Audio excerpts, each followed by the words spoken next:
시청자 여러분 안녕하십니까? 가장 빠른 종합뉴스 뉴스큐 시작합니다. 20대 탈북자가 지난주 우리 군과 경찰을 따돌리고 어떻게 북한으로 건너갔는지 그 경로가 속속 확인되고 있습니다.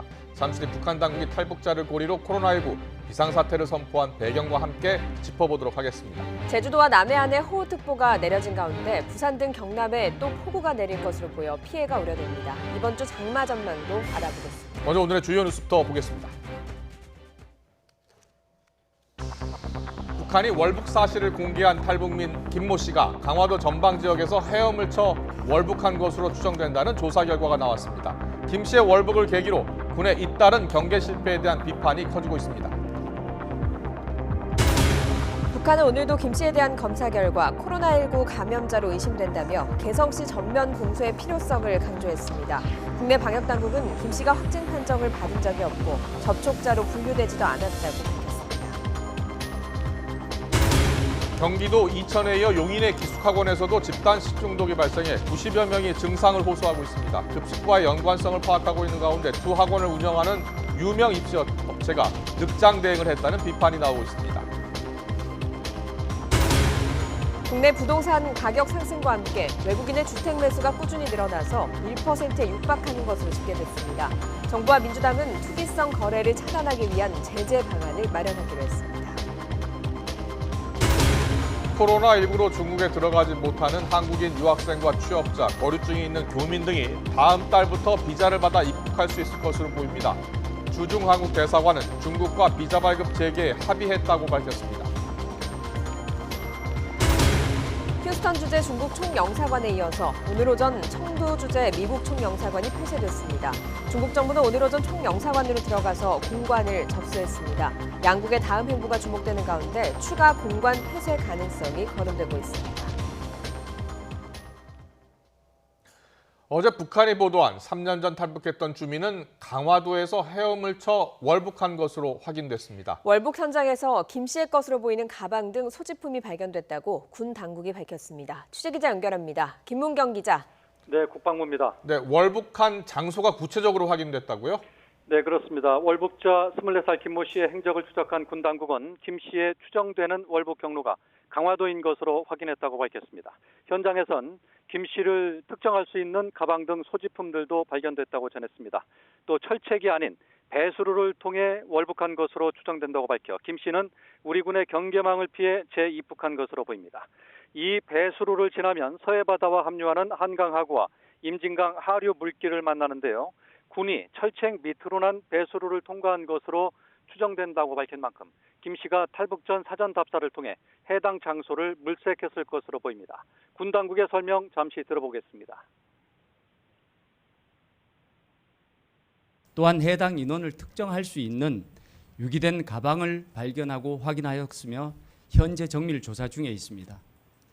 그리고 우리 군은 철저하게 조사해서 필요한 조치를 할 것이며 한치의 의혹 없이 명확하게 설명드리겠습니다. 네, 문제는 군의 경계 실패가 이번만이 아니라는 건데요. 달라진 게 없다는 비판이 나오고 있죠. 네, 그렇습니다. 지난해 북한 목선의 삼척항 입항 시 경계 실패와 올해 중국인들의 서해 미리급 사건도 있었습니다만 이번엔 최전방의 경계가 뚫렸다는데 문제의 심각성이 있습니다. 군에선 철책이 아닌 철책 및 배수로를 월북 첫 지점으로 추정하고 있는데요.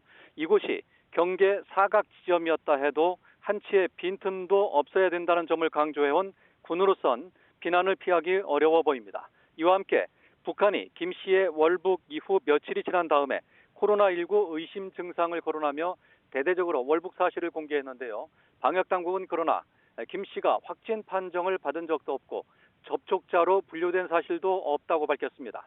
또 김 씨와 접촉이 잦았다고 생각하는 2명에 대해서도 진단검사를 한 결과 음성으로 나왔다고 전했습니다. 이에 따라 북한이 말한 코로나19 의심 증상도 김 씨가 2-3km 구간을 헤엄쳐 건너면서 생긴 후유증일 가능성도 배제하긴 어려워 보입니다. 지금까지 국방부에서 YTN 김문경입니다. 월북한 탈북민 김모 씨의 동선도 확인이 됐습니다. 지난 18일 새벽 택시를 타고 강화도까지 이동한 건데 사전 답사까지 한 정황이 드러났습니다. 성폭행 혐의로 조사를 받던 중 달아날 계획을 세운 건데 또 다른 탈북민이 김 씨의 월북 계획을 미리 알렸다는 주장에 대해서 경찰은 적극적으로 해명했습니다. 취재기자 연결합니다. 나혜인 기자. 네, 경기남부지방경찰청입니다. 네, 탈북민 김 씨가 강화도로 가기 전 행적부터 좀 정리해 주시죠. 네, 경찰은 탈북민 24살 김모 씨가 지난 18일 새벽에 월북 경로로 추정되는 인천시 강화군 강화읍의 한 배수로 근처까지 택시로 이동해 새벽 2시 20분쯤 내린 사실을 확인했다고 밝혔습니다. CCTV로 파악한 내용인데요. 배수로에서 발견된 김 씨의 가방에서는 통장 1개와 환전 영수증, 물안경, 옷가지 등이 발견됐습니다. 환전한 금액은 우리 돈으로 500만 원가량인 것으로 파악됐습니다. 김 씨는 하루 전인 지난 17일 지인 차량을 이용해 인천 교동도까지 이동했다가 거주지인 김포로 돌아갔습니다. 저녁에 집 주변에서 식당과 마사지 업소 등을 이용한 뒤 택시를 타고 다시 강화도로 간 건데 이 무렵에 집 주변에서 휴대전화 시도가 꺼졌다고 경찰은 설명했습니다. 네, 이미 지난 17일부터 연락이 되지 않았다는 건데 김 씨가 성범죄 혐의로 경찰 조사를 받고 있지 않았습니까? 경찰 대처가 허술했던 것 같은데요. 네, 그런 비판을 피하기는 어려워 보입니다. 우선 김 씨는 지난달부터 말씀하신 대로 성폭행 혐의 피의자 신분이었습니다. 지난달 12일 자택에서 지인을 성폭행한 혐의로 입건됐고 사건 발생 나흘의 뒤인 6월 21일에 김포경찰서에서 한 차례 조사를 받았습니다.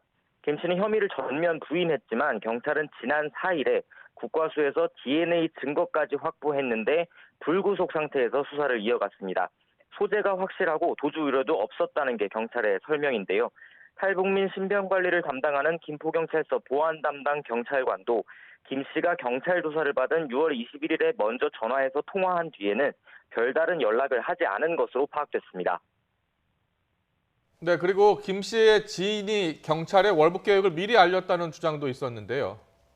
네, 어제 김 씨를 잘 아는 탈북민 유튜버는 김 씨의 월북 조짐을 지난 18일에 경찰에 미리 알렸다고 주장했습니다. 이에 대해 경찰은 이 지인이 당일 4차례에 걸쳐 김 씨가 자신의 차량을 돌려주지 않는다며 신고를 하긴 했지만 성범죄 피해자에게 위해를 가하겠다는 추가 제보를 했을 뿐 월북 관련 내용은 없었다고 밝혔습니다.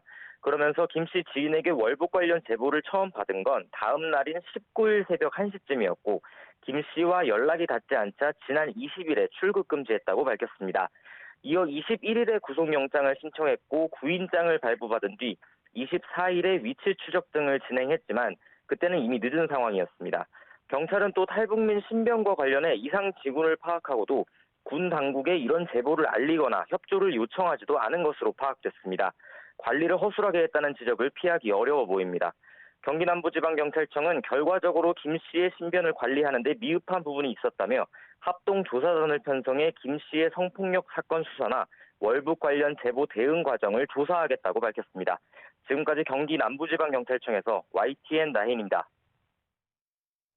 오늘 국회에서는 박지원 국정원장 후보자의 인사청문회가 진행되고 있습니다. 박 후보자의 단국대 편입 과정을 둘러싼 학력 위조 의혹을 놓고 통합당의 거센 공격이 이어졌습니다. 취재기자 연결합니다. 한현희 기자. 네, 국회입니다. 네, 오늘 청문회에서는 단국대 얘기가 가장 많이 나왔다고요? 네, 그렇습니다. 초반부터 학력 위조 의혹을 놓고 치열한 공방이 오갔습니다. 미래통합당은 박 후보자가 1965년 다니지도 않은 조선대 학력을 허위로 제출해서 단국대에 편입했고 이후 2000년에 뒤늦게 광주 교대로 출신 학교를 고쳤다는 의혹을 제기하고 있는데요. 이와 관련해 통합당 하태경 의원은 박 후보자가 권력의 실세였던 2000년 어두운 과거를 은폐하기 위해 단국대를 겁박해서 학력을 위조했다고 주장하면서 학적을 제출해달라고 요구했습니다. 이에 대해 박 후보자는 자신은 광주교대에 2년 다닌 뒤에 단국대에 편입했다고 강조하면서 내용상 하등의 하자가 없기 때문에 제출하지 않겠다는 입장을 밝혔습니다. 또 학력 정정 신청 여부와 관련된 질의응답 과정에서 신경전도 이어졌는데요. 직접 들어보시겠습니다. 본질을 흐리지 마시고 일단 시간 본질이 아니잖아요. 그게 아니, 본질이지. 후보자님 전략을 잘 아니까 시간 지금 아니 저도 하지 의원님 마시고 전략을 잘 알아요. 답변 그렇게 모든 것을 오늘 뱉어놓으면은 그러한 것으로 위주로 나갈 것이다. 그렇게 하지 지금 마세요. 자료 제출도 거부한 게 국민들이 다 보셨고 답변도 지금 회피 전략을 쓰시는데 회피 전략이 자, 아니에요. 본인이 네, 또 이 밖에 박 후보자가 이모 씨에게서 2015년 5천만 원을 빌린 뒤 원금과 이자를 갚지 않는다며 통합당이 제기한 불법 정치자금 의혹에 대해서 박 후보자는 친구에게 빌린 것으로 재산 신고도 했던 것이라며 갚고 갚지 않고는 친구 사이의 문제라고 선을 그었습니다. 이와 더불어 박 후보자는 이 모두 발언에서는 국정원이 국내 정치와 선거에 개입하는 일이 절대로 없게 하겠다고 강조하기도 했는데요. 질의 과정에서도 대북 관계나 사이버 등의 문제에 전념해서 어떤 경우에도 정치에 개입하지 않아 절대 구속되지 않는 국정원을 만들어 가는데 노력하겠다고 말했습니다. 네, 부동산 대책과 관련해서도 짚어보겠습니다. 오늘 국회 법제사법위원회도 진행 중인데요. 역시 부동산 관련 내용이 많이 나오고 있다고요. 네, 그렇습니다. 오늘 법사위에는 최대 6년까지 임대 계약을 갱신하거나 임대료 상한을 기존 대비 5%로 하는 내용을 골자로 하는 주택 임대차 보호법 개정안이 여럿 상정됐습니다. 이후 이 상정된 법률안에 대한 대체 토론이 이어졌는데요. 임대차법 개정안에 대한 법무부 입장을 묻는 열린민주당 김진애 의원의 질문에 추미애 법무부 장관은 임차인 보호와 시장 안정을 절충해서 계약 기간 갱신을 2+2, 그러니까 한 차례 연장으로 하고 인상률은 5% 범위 내에서 지자체가 결정하게 하려 한다고 설명했습니다. 또 신규 계약자에 대해서도 적용할지에 대해서는 조금 더 중장기적인 검토를 하기로 했다고 말했습니다. 이와 관련해 통합당 전주혜 의원은 주택임대차보호법 개정안에 여러 문제가 있어서 심도 있는 검토가 필요하다며 앞으로 심층 검토 과정에서 위헌 소지에 대해서도 잘 살펴야 한다고 강조했는데요. 일단 오늘 개정안 상정을 시작으로 논의가 본격화된 주택임대차 법안이 이번 7월 임시국회 안에 처리될 수 있을지 관심입니다. 그리고 민주당에서는 외국인의 투기성 부동산 매입도 제재하는 방안을 살피기로 했다고요? 네, 그렇습니다. 민주당 김태년 원내대표 최근 외국인의 투기성 부동산 매입에 대한 우려가 크다며 정부와 함께 이에 대해서 면밀하게 들여다보겠다고 밝혔습니다. 필요하면 해외 사례를 참고해서 대책을 마련할 것이라고 강조했는데요. 그러면서 싱가포르와 캐나다, 뉴질랜드 등의 사례를 들었습니다. 우리나라의 경우 부동산 세제가 내국인과 외국인의 큰 차이가 없지만 이들 국가는 외국인 투기 차단을 위해서 더 높은 세율을 적용하거나 주택 매입을 규제한다는 건데요. 실제 한국감정원의 외국인 국내 주택 매수 현황을 보면 주택 매수자 가운데 외국인 비중은 2015년 0.64%에서 지난해 1월부터 9월까지는 0.86%로 증가했습니다. 주택 매수자 100명 가운데 1명이 외국인이라는 건데요. 또 올해 거래량만 봐도 지난 5월 외국인의 주택을 포함한 국내 건축물 거래가 291건으로 4월보다 16% 늘어난 것으로 나타납니다. 민주당 핵심 관계자는 외국계 사모펀드의 대규모 부동산 구입 등 부동산 시장을 교란하는 행위가 이어지는 것에 대한 문제 제기가 필요하다며 다만 아직은 구상 단계로 앞으로 민주당 정책위에서 논의를 구체화할 예정이라고 설명했습니다. 지금까지 국회에서 YTN 한현입니다. 현 정부의 부동산 정책을 두고 부정적인 여론이 우세한 가운데 문재인 정부 지지자 10명 중 2명 이상이 지지를 철회한 것으로 나타났습니다. 엠브레인 퍼블릭과 K스탠 리서치, 코리아 리서치, 그리고 한국 리서치 등 여론조사 전문기관 4곳이 조사한 결과 부동산 정책을 잘 못하고 있다는 답변이 71%로 나타나 긍정평가 21%를 크게 앞질렀습니다. 또 원래 정부 국정 운영을 지지했지만 정부의 부동산 정책과 집값 문제로 지금은 철회했다는 답변이 24%로 나타났습니다. 특히 2채 이상 집을 보유한 가구에서 상대적으로 지지 철회 비율이 높았습니다. 문재인 대통령이 이인영 통일부 장관 후보자 임명안을 제거했습니다. 이 장관은 취임식 없이 바로 업무에 들어갔는데요. 정부 서울청사 출근길에 밝힌 입장을 직접 들어보도록 하겠습니다. 장관님, 월북자 관련해서 북한에서 코로나 관련성을 오늘도 얘기를 했는데 어떻게 보셨는지 좀 궁금합니다. 이거 처음에 출근하자마자 우선 오늘은 현안 관련해가지고 조금 제가 얘기를 줄이겠습니다. 들어가면서 바로 그 사안과 관련해서 얘기 좀 듣고 임시 방편으로 임기응변으로 대처하는 것도 중요하지만 전략적인 행동을 할 필요가 있어 보입니다. 통일부가 전략적 행보를 하고 아주 대담한 변화를 만들어서 남북의 시간에 통일부가 중심이 될 수 있도록 그렇게 전력을 다하겠다는 말씀드립니다.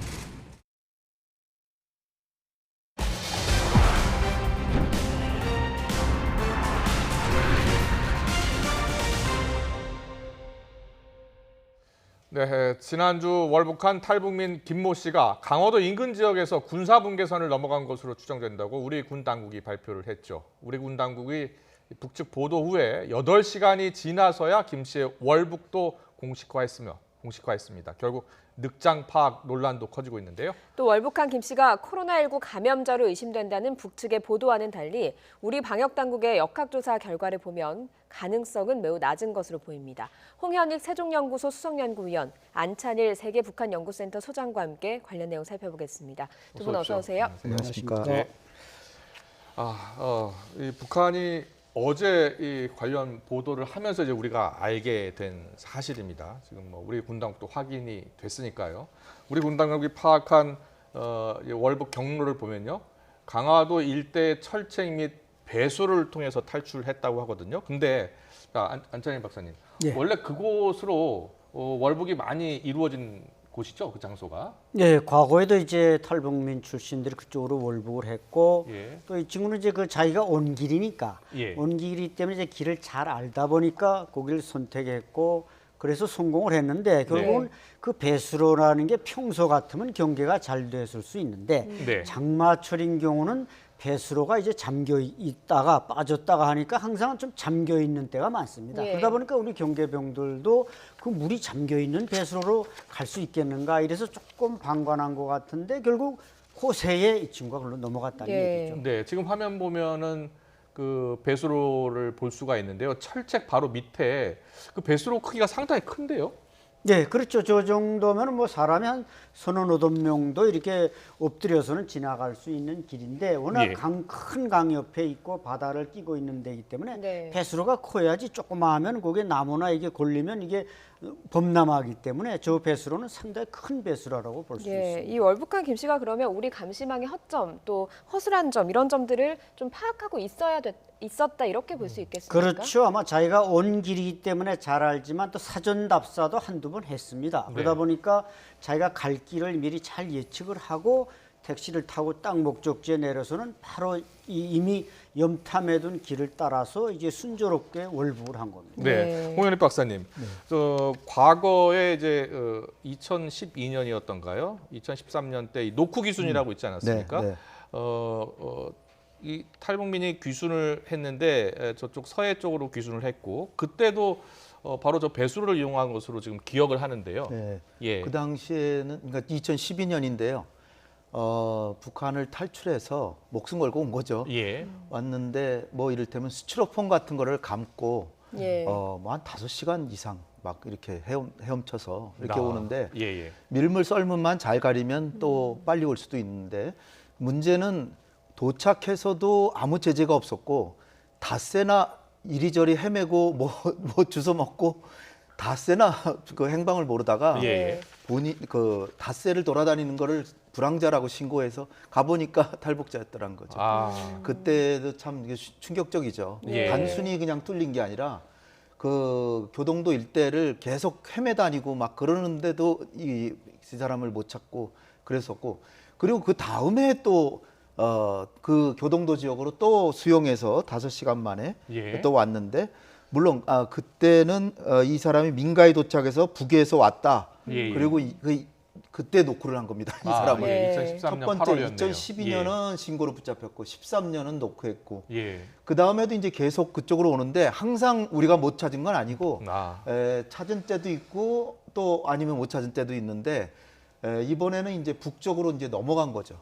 넘어갔는데 말씀드렸다시피 그 철책 밑으로 그 완전히 허점이 있었던 거를 이 사람이 자기가 3년 전에 그쪽으로 왔기 때문에 네. 그쪽을 잘 알고 있고 또 북쪽으로 가도 이 사람이 지형을 워낙 잘하는 게 북한에서 군 복무까지 했다 그럽니다. 그러니까 그 지역을 훤히 알고 있기 때문에 그래서 김포 쪽으로 갔든지 아니면 교동도 쪽 둘 중에 하나인데 김포 애기봉에서는 훨씬 더 가까워요. 1.5km도 안 된다는데 여기는 2.5km인데 아무래도 더 하류니까 더 느리겠죠, 물살도. 근데 그 밀물 썰물만 잘 가리면 금방 갈 수 있고 거기서부터는 자기 고향이니까 뭐 쉽게 갈 수 있는데 북한에서도 지금 난리가 난 게 네. 19일 날 들어왔다 그러는데 김정은 위원장이 보고를 받고 24일 날 개성을 봉쇄했어요. 예. 그 얘기는 북한에서 또 4일 동안 또 돌아다니는 걸 북한도 몰랐다는 거죠. 그러니까 예. 북한도 난리가 난 게 아닌가 이렇게 봅니다. 예. 네. 앞서 그 홍영길 박사님께서 밀물이랑 썰물만 잘 맞추면 가기가 쉽다라고 말씀을 하셨는데 어느 정도인 겁니까? 그러니까 이제 DMZ라는 건 2km, 2km, 4km 안이 전부 지뢰밭이고 예. 또 북쪽은 이제 고압선도 있고 거기서 뭐 한 발자국도 잘못 움직이면 바로 지뢰를 밟든지 우리 초병이 발견합니다. 예. 네. 그러나 저 교동도 강화도 일대는 넓은 이런 그 물 갯벌이 있고 간만이 있기 때문에 어디서 사람이 오는지 가는지를 일일이 그물을 쳐놓지 않은 한 뭐 그물을 쳐도 물고기가 빠지는데 예. 사람이 가는지 오는지를 분간하기가 사실상 물리적으로 어렵다는 거죠. 예. 그렇기 때문에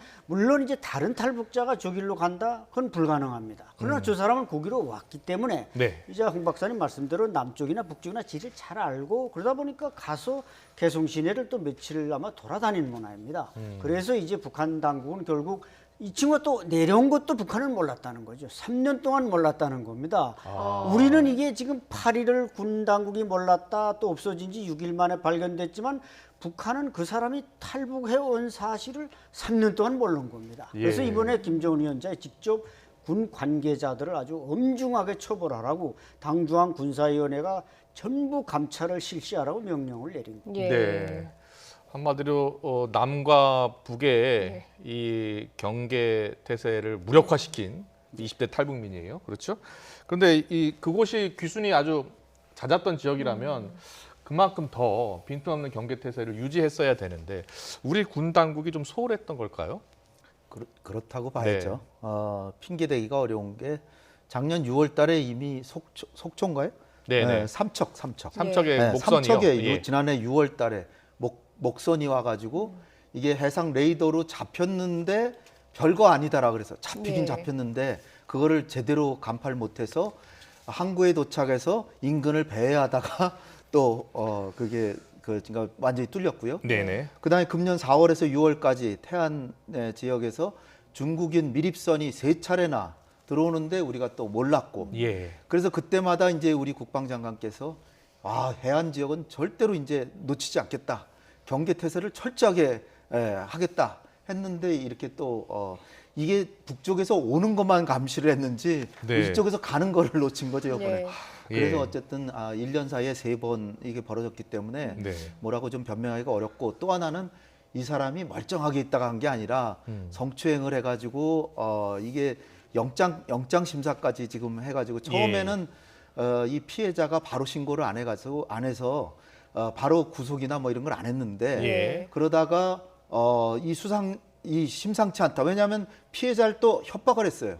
그래가지고 또 다시 신고가 들어와서 이거 안 되겠다. 그래서 영장 심사를 해서 영장 발부까지 이제 받아서 이제 하려고 보니까 없더라고요. 예. 그런데다가 이분이라고 하면 안 되겠죠. 이 탈북자가 예. 다른 탈북자하고 친해가지고 차도 빌려주고 뭐 돈도 빌리고 뭐 이랬는데 그 사람이 아무래도 북쪽으로 가는 것 같아서 예. 신고까지 해서 좀 찾아봐라라고 했는데 관할 경찰서에서 또 소홀히 했다. 예. 그러니까 이게 군과 경이 다 좀 소홀히 한 것이 이게 합쳐지니까 이런 사고로 발생한 거죠. 네, 자 동쪽도 뚫리고 서쪽도 뚫리고 지금 다 뚫리고 있습니다. 예.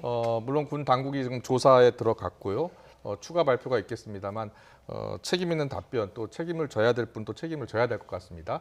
그런데요, 지금 북한이 이 김 씨의 월북 사실을 공개하면서 코로나19 이야기를 꺼냈습니다. 예. 그러면서 코로나19에 감염된 것으로 보인다. 이렇게 보도를 했고 관련 소식을 전했는데 그 이유가 지금 매우 궁금합니다. 안 박사님, 실제로 그 20대 월북한 탈북민이 감염됐을 것으로 보십니까? 제가 이제 그 주변에 지금 또 가장 가까이 있던 그 김아무개 뭐 이름도 밝히겠습니다. 유튜브를 하는 분이니까 예. 김진아 씨라고 예. 이제 개성에서 온 여성입니다. 예. 뭐 개성댁이라는 유튜브를 하고 있는데 그분이 이제 가장 그 가까이서 늘 보살펴주고 먹여주고 그랬는데 전혀 코로나 증세는 없었다. 예. 또 코로나 증세가 있는 사람이면 뭐 열이 나거나 그래서 그렇게 험한 그야말로 특수부대원이나 지나갈 수 있는 저런 길을 따라 월북을 할 수 있었겠습니까? 저희들이 그 개성의 그 소식통들을 약간 들었는데 네. 지난 6월 16일 날 이제 그 개성공단 내 남북공동연락사무소를 폭파시키지 않았습니까? 예. 김여정 일부 부장의 명령에서 폭파시켜서 그 개성 지역 주민들은 이 친구도 증언한 바 있습니다만은 개성공단에 다니던 걸 상당히 그 희망의 직장으로 생각했는데 그걸 좌절을 느꼈다 이런 말도 했습니다만은 그래서 이제 개성 지역 주민들은 그 상태를 김여정 부부장의 이제 개성망신이다 이렇게 이제 표현을 한답니다. 개성망신을 좀 당한 거죠. 예. 그러다 그게 보류돼 버렸으니까 군사행동이 다 보류됐으니까 김여정 위원장이 권력을 쓰려다가 보류되고 하니까 좀 개성망신이라는 표현을 쓰는데 예. 제가 볼 때는 자간 이 친구는 분명히 넘어갈 때까지는 코로나 증세가 없었고 예. 또 북한이 최근에 개성 시내와 이 황해북도 그 인접 지역에서 코로나 환자가 조금 발생했다는 설이 있었습니다. 물론 100% 확인된 건 아닙니다만 예. 그러니까 북한은 항상 지금껏 제로라고 말해왔는데 약간의 환자가 나타나는 상황에 이 친구가 오니까 이게 대한민국에게 뭔가 좀 이렇게 넘겨 씌우기 위한 것도 좋고 또 대한민국에 뭔가 좀 지원을 얻어내기 위한 어떤 하나의 그 뭔가 레버리지도 될 수 있고 이런 뜻에서 아마 말했지 제 개인적인 판단입니다만은 예, 예. 이 친구는 20대 지금 혈기왕성한 나이에 대한민국의 훌륭한 보건 의료 체계에서 생활했는데 코로나가 있었다면 벌써 우리 당국이 이걸 간파했으리라고 봅니다. 예. 네. 홍영익 박사님 의견도 좀 궁금하거든요. 사실 월북한 사람이 있다고 해도 이렇게 보도를 북한이 대대적으로 하지는 않지 네. 않습니까? 그런데 코로나19에 감염된 것으로 의심된다라고 하면서 보도를 했단 말이죠. 어떻게 볼 수 있겠습니까? 그러니까 김정은 위원장이 자기가 전략적으로 위기에 처한 거를 극복하기 위한 하나의 카드로 이걸 절묘하게 지금 활용하고 있다. 저는 이렇게 예. 보는 거거든요. 그러니까 일단은 제일 김정은 위원장이 경로한 게 그 한국하고의 국경에 있어서의 경계가 전혀 안 되고 있다. 이거 자체가 이게 뭐 정말 경로할 그런 사안인 거고요. 예. 더군다나 지금 남북한 사이도 별로 안 좋은데 이런 상황인 게 이제 첫 번째고 두 번째는 중국하고 교류라고 하는 것은 정말 생명줄이나 다름없는데 중국하고 교류도 다 막고 있는데 예. 이게 남한으로부터 이렇게 사람이 뻗어시 와서 한 4일 정도를 활보했다. 예. 이거 뭐 용서할 수 없는 그렇게 이제 경로의 대상이고요. 예. 그런 상황에서 그 개성이나 평양까지도 코로나 환자가 분명히 저는 있다라고 보고요. 예. 그런 상황에서 이 사실을 내가 이렇게 그 전면적으로 국경을 차단하는데도 불구하고 코로나 환자가 나왔으니 이거는 국내 책임인데 그러면 결국 김정은이나 이런 방역 당국의 책임인데 그걸 인정할 수는 없으니 이게 잘 됐다. 남한에서 온 사람이 4일 동안이나 돌아다니면서 퍼뜨렸다라고 하는 식으로 이 기정사실화 이걸 하는데 그 원인은 남한으로부터 왔다. 그럼으로써 탈북해봤자 남한에 가면 코로나밖에 안 걸린다. 이것도 강조하고요. 예. 그다음에 코로나 환자가 이런 경위로 생겼으니까 우리 당국의 책임을 묻지 마라.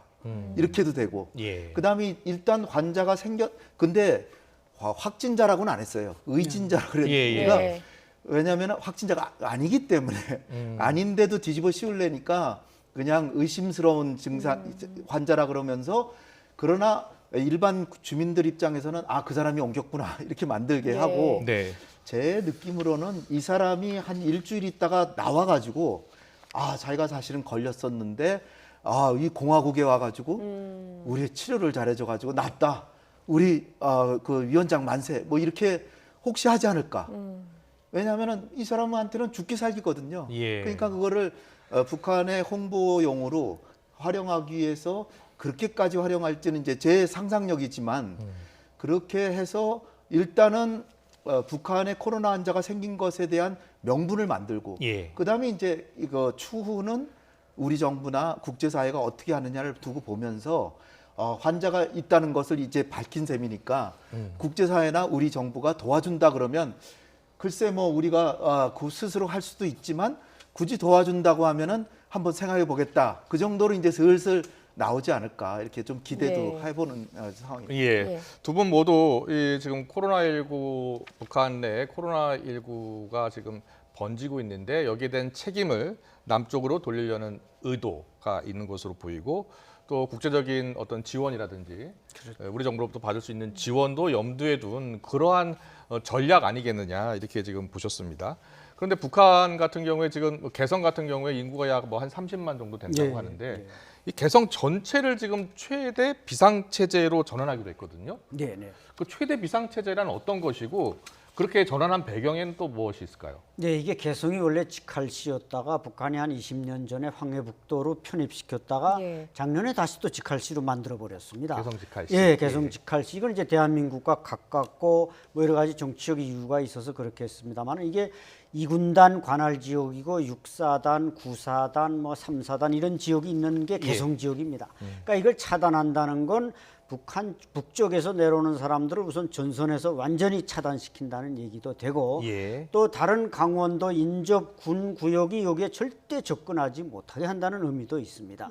그래서 바로 개성공단이 자리 잡고 있는 지역을 차단한다는 것은 이게 뭐 군사적 목적도 있겠지만 정치적 목적이 크다. 이번에 이제 이걸 하나 놓고 탈북민이 하나 넘어갔는데 노동당 중앙 정치국 비상회의를 열었단 말이에요. 이것은 김정은 집권 이후에 처음 있는 일입니다. 비상정치국 확대회의를 연 건 김정은 집권 10년 만에 처음 있는 일이란 말이죠. 그래서 일각에서는 김정은 위원장이 뭔가 이게 탈북민을 최근에 뭐 삐라 사건으로도 한번 이용했고 이번에 또 탈북민을 또 코로나로 이용하려는 그래서 뭔가 내부 결속력을 다지는데 탈북민을 하나의 매개체로 쓰려는 것은 아닌가 이렇게 분석하는 사람들도 있습니다. 안 소장님 말씀대로 비상정치국 회의를 집권 이후에 처음으로 이렇게 열었다라고 하는 건 그만큼 북한 내부 상황이 좋지 않다는 걸 의미하겠습니까? 그렇죠. 저는 6월 초에 그 북한의 그 남북공동연락사무소 폭파하고 한 1년의 도발도 미리 사전에 잘 계획을 해서 김정은이 마지막에 수습하는 것까지 계획을 해가지고 이렇게 한 게 아닌가 생각되는데 그 근본 이유가 물론 우리 정부가 뭐 미국과 이제 상의해서 하느냐고 자기들과 한 약속을 제대로 다 이행하지 못한 거에 대한 불만도 있지만 또 전단 살포한 거에 대해서도 또 분노한 것도 있지만 가장 큰 거는 김정은 위원장이 2년 반 전부터 평창올림픽부터 나와서 남북정상회담하고 트럼프도 만나고 했는데 그 결과가 결국은 코로나19 사태까지 겹쳐서 북한 경제가 지금 추락하고 있는데 그 결국은 김정은 위원장의 전략 방향 전환이라고 하는 게 우리에게 어려움만 가중시켰다라고 하는 주민들과 군의 엄청난 원성이 다가오는 걸 느끼고 이 모든 게 잘못된 건 저기 남만 때문이다. 이렇게 하면서 당의 홍보기관과 언론을 다 동원해가지고 대대적인 시위까지 해가면서 남한을 막 규탄하고 탈북자를 규탄하면서 자기 책임을 모면한 거죠. 모면한 다음에는 바로 개성에 군을 진주해봤자 먹을 것도 없고 뭐 먹을 물도 없고 전기도 없고 진주해봐야 있기도 어렵고 그리고 확성기 방송해봐야 남한의 확성기가 훨씬 더 우수해서 북한이 그 독재 국가에서 뭘 선전하겠습니까? 우리가 선전하는 게 훨씬 더 효력이 크기 때문에 급정거를 했는데 그리고 나서 이제 지금 또 자기가 계속적으로 어려운 상황이 계속되니까 이 기강을 잡아야 되겠다. 그래서 제일 그 독재자들이 책임을 추궁당할 때 하는 거에 외부와의 갈등을 일으켜가지고 주민들을 정권을 비난할 수 있는 틈을 안 주는 거죠. 그래가지고 또 이렇게 가고 있는 게 아닌가 이렇게 생각이 되고요. 그러니까 결국은 국내 요인으로 하는 거고 더군다나 군이 지금 기강이 회의해야 있기 때문에 당중앙군사위 여러 가지고선 엄중 처벌하고 그 다음에 이제 또 그 방역 당국에 절대 복종해라 뭐 이 언사가 다 그래요. 절대 복종해라. 이러니까 이 얘기는 결국은 자칫 기강이 흐트러지면 정권이 위태롭다라고 생각한 게 아닌가. 그러니까 이걸 가지고 사실 너무 많이 울고 먹는 거죠. 자, 안철 소장님, 이 코로나19가 지금 북한에서 매우 확산해 있다라고 지금 알려졌지 북한이 공식적으로 인정을 한 것은 아니에요. 그렇죠. 그렇죠. 근데 북한의 경제가 어렵다는 것은 대부분이 이제 공감하는 것 같은데 북한의 경제도 어렵고 실제로 코로나19도 많이 이렇게 확산돼 있다면 외부적인 어떤 지원이 필요한 거 아닙니까? 그런데 지금 현재 진단 키트 같은 거는 국제적 지원을 받고 있는 겁니까? 네, 키트 정도는 들어오는 문화인데 그 예. 외에 뭐 마스크라든지 또 실제로 걸렸을 때 그걸 이제 치료해 줄 수 있는 의료 시설이나 약이 절대 부족합니다. 예. 지금 평양 종합병원을 건설하는데 그게 김정은 위원장의 2대 역점 과제인데 최근에 거길 방문했는데 골조만 해놓고 내부를 못하니까 이걸 10월 10일까지 노동당 창당 75주년까지 이걸 완성하라는 게 김정은 위원장의 명령입니다. 예. 근데 지금 골조만 세워놓고 내부는 그냥 콘크리트 그대로란 말이죠. 예, 예. 그래서 그냥 그 책임자들 내각과 무력성의 책임자를 싹 바꾸라. 근데 바꾸는데 과연 거기다 무슨 군과 무슨 당의 간부를 갖다 놨다? 그 사람도 돈이 있어야 이게 내부 인테리어라고 의료기기를 들어오고 약을 들어오지. 외화가 없으면 누굴 갖다 놓는도 똑같단 말이죠. 네. 그러니까 여기다가 말씀하신 대로 이제 1월 30일에 국경을 막아가지고 그쪽은 잘 방어가 좀 어느 정도 된 모양입니다. 근데 이게 전선 쪽에서 영양 부족으로 인한 군인도 많고 특히 개성 지역은 2군단 관할 지역인데 모든 보급품이 철도를 따라서 개성역으로 들어옵니다. 네. 근데 지금 개성을 싹 봉쇄했다는 건 이 지역에서 뭔가 군인이든 민간인이든 코로나 환자가 발생하고 있었다. 그 찰나에 이 탈북 민간인이 넘어왔으니까 그냥 여기다 딱 뒤집어 씌우면 책임 전가도 되고 김정은 위원장도 면피가 되고 특히 이러니 좀 남쪽에서 온 사람이 우리를 이렇게 나서니 자 대한민국 남쪽에서 좀 우리한테 뭐 좀 달라 그러면 우리는 또 뭐 주려고 또 준비는 돼 있고 그러니까 아마 북한이 이런 전략적인 마인드로 이번에 나온 게 아닌가 저는 생각됩니다. 예. 그 홍영인 박사님 어떻습니까? 지금 이렇게 북한에서 뭐 방역을 좀 고리로 해서 우리하고 대화를 하자 이렇게까지 좀 확산시킬 가능성도 있겠습니까? 네, 북한이 속으로는 굉장히 바라고 있겠죠. 근데 환자가 한 명도 없다 그랬으니까 지금 환자가 없는데 뭐 달라 그럴 명분이 없었는데 이제는 예. 사실 좀 있다 뭐 이럴 수도 있고 그래서 우리 정부한테 손을 내밀기가 어려우니까 우리 민간 단체에서 단둥 같은데 이렇게 방역 키트나 마스크나 이런 걸 갖다 놓으면 예. 안 가져갔는데 최근에 가져가고 있답니다. 가져가고 있어서 일단은 제일 중요한 게 북한의 체면을 세워줘야 돼. 체면을 꺾으면서 우리가 도와줄게. 그러면서 크게 떠들면서 도와주면 안 받을 게 분명하고요.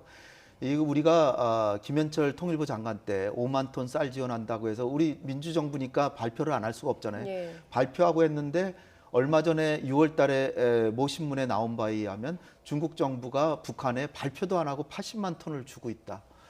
그러니까 김정은은 자기가 체면을 꺾으면서 남한에 5만 톤을 받느니 예. 체면 안 꺾이고 80만 톤을 받으니까 그런 걸 잘 생각해 보면 우리가 지금 안 선생님 지금 얘기하신 것처럼 북한이 제일 필요한 게 의료기구예요. 예. 그러니까 평양종합병원에 설치할 의료기구라든지 아니면은 기자재 또 건물 자재 이런 거 건물 자재가 없어서 못한다는 거예요. 네. 그러니까 병원을 건설하는 것이니만큼 우리가 그런 부분을 도와주겠다라고 과감하게 제안을 하고 네.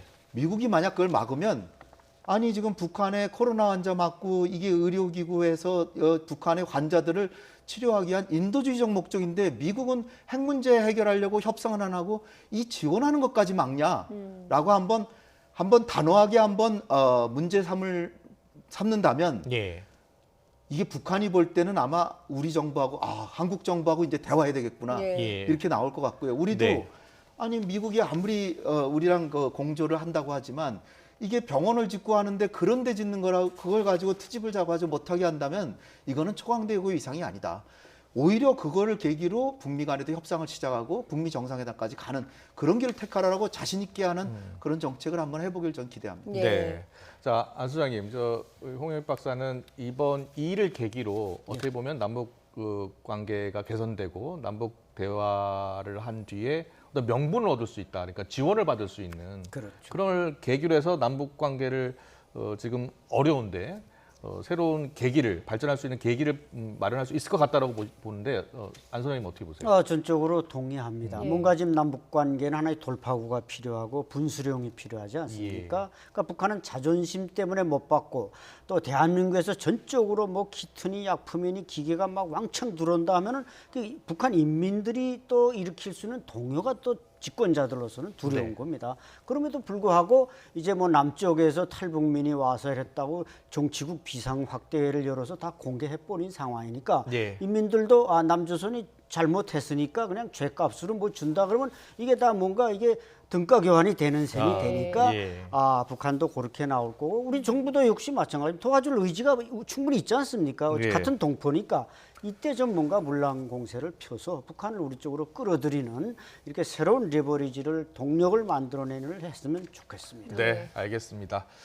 두 전문가 모두 이번 탈북민 일단 월북 문제를 계기로 코로나19와 연계해서 남북 관계가 혹시 좀 더 개선할 수 있는 계기가 됐으면 하는 바람까지 들어봤습니다. 지금까지 홍현익 세종연구소 수석 연구위원님 그리고 안찬일 세계북한연구센터 소장님이었습니다. 잘 들었습니다. 감사합니다.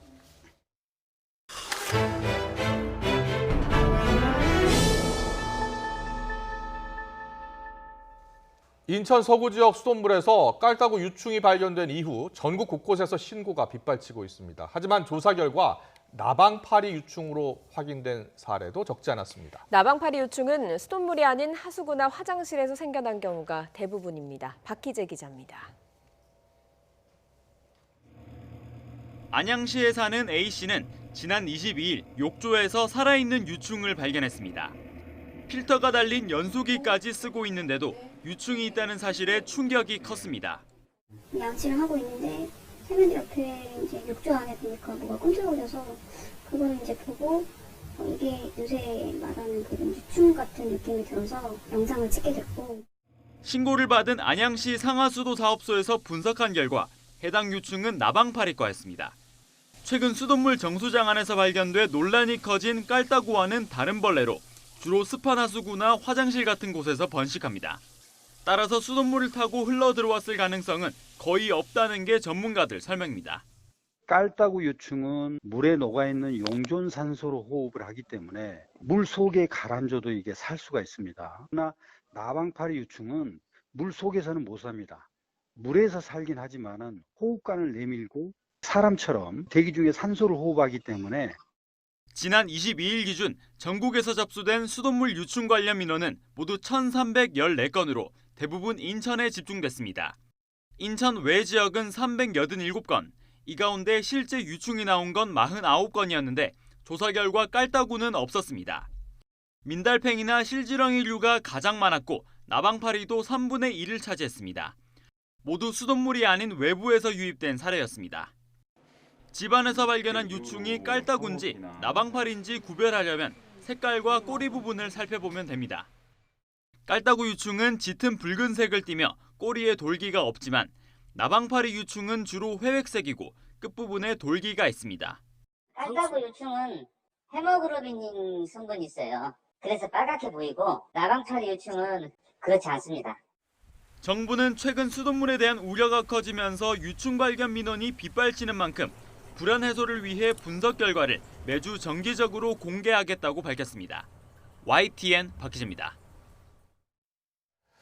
그럼 나방파리 유충과 깔따구 유충의 차이점을 조금 더 자세히 짚어보겠습니다. 유충들을 전문적으로 식별하는 국립기관 연구실에 방금 취재를 했던 취재기자가 직접 나가 있습니다. 박희재 기자.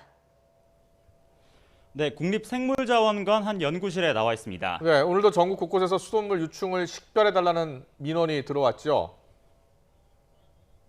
네, 수돗물 유충과 관련해 직접 비교 분석 작업을 하고 있는 이곳 연구실에서는 오늘도 오전과 오후에 모두 지자체 관계자들이 유충 분석을 의뢰해왔습니다. 이 유충을 직접 분석하는 데 쓰이는 현미경도 제 뒤로 보이는데요. 최근 논란이 됐던 유충은 바로 수돗물에서 나온 깔따구류입니다. 그보다 더 자주 민원이 들어왔던 나방파리과 유충과 직접 한번 비교해보겠습니다.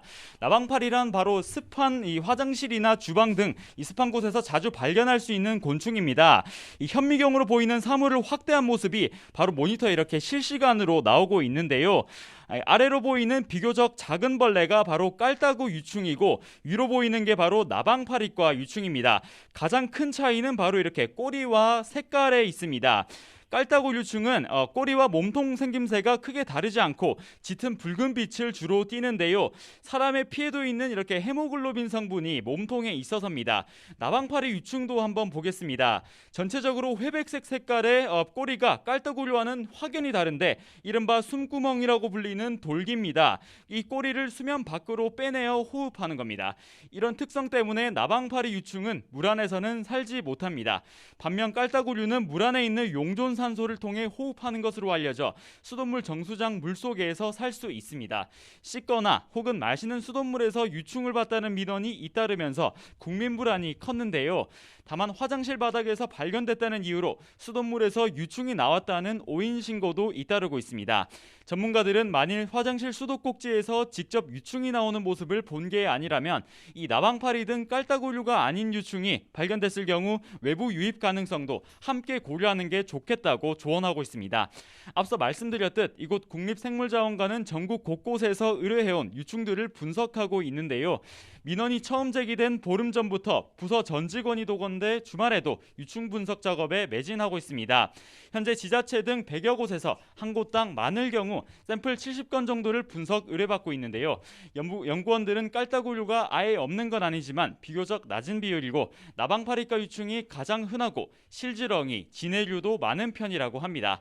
특히 나방파리 유충은 화장실이나 하수구 등 습한 곳에 있는 이물질을 먹고 크기 때문에 자주 물때를 제거해주는 등 위생관리에 신경을 쓰는 것도 중요하다고 전문가들은 조언하고 있습니다.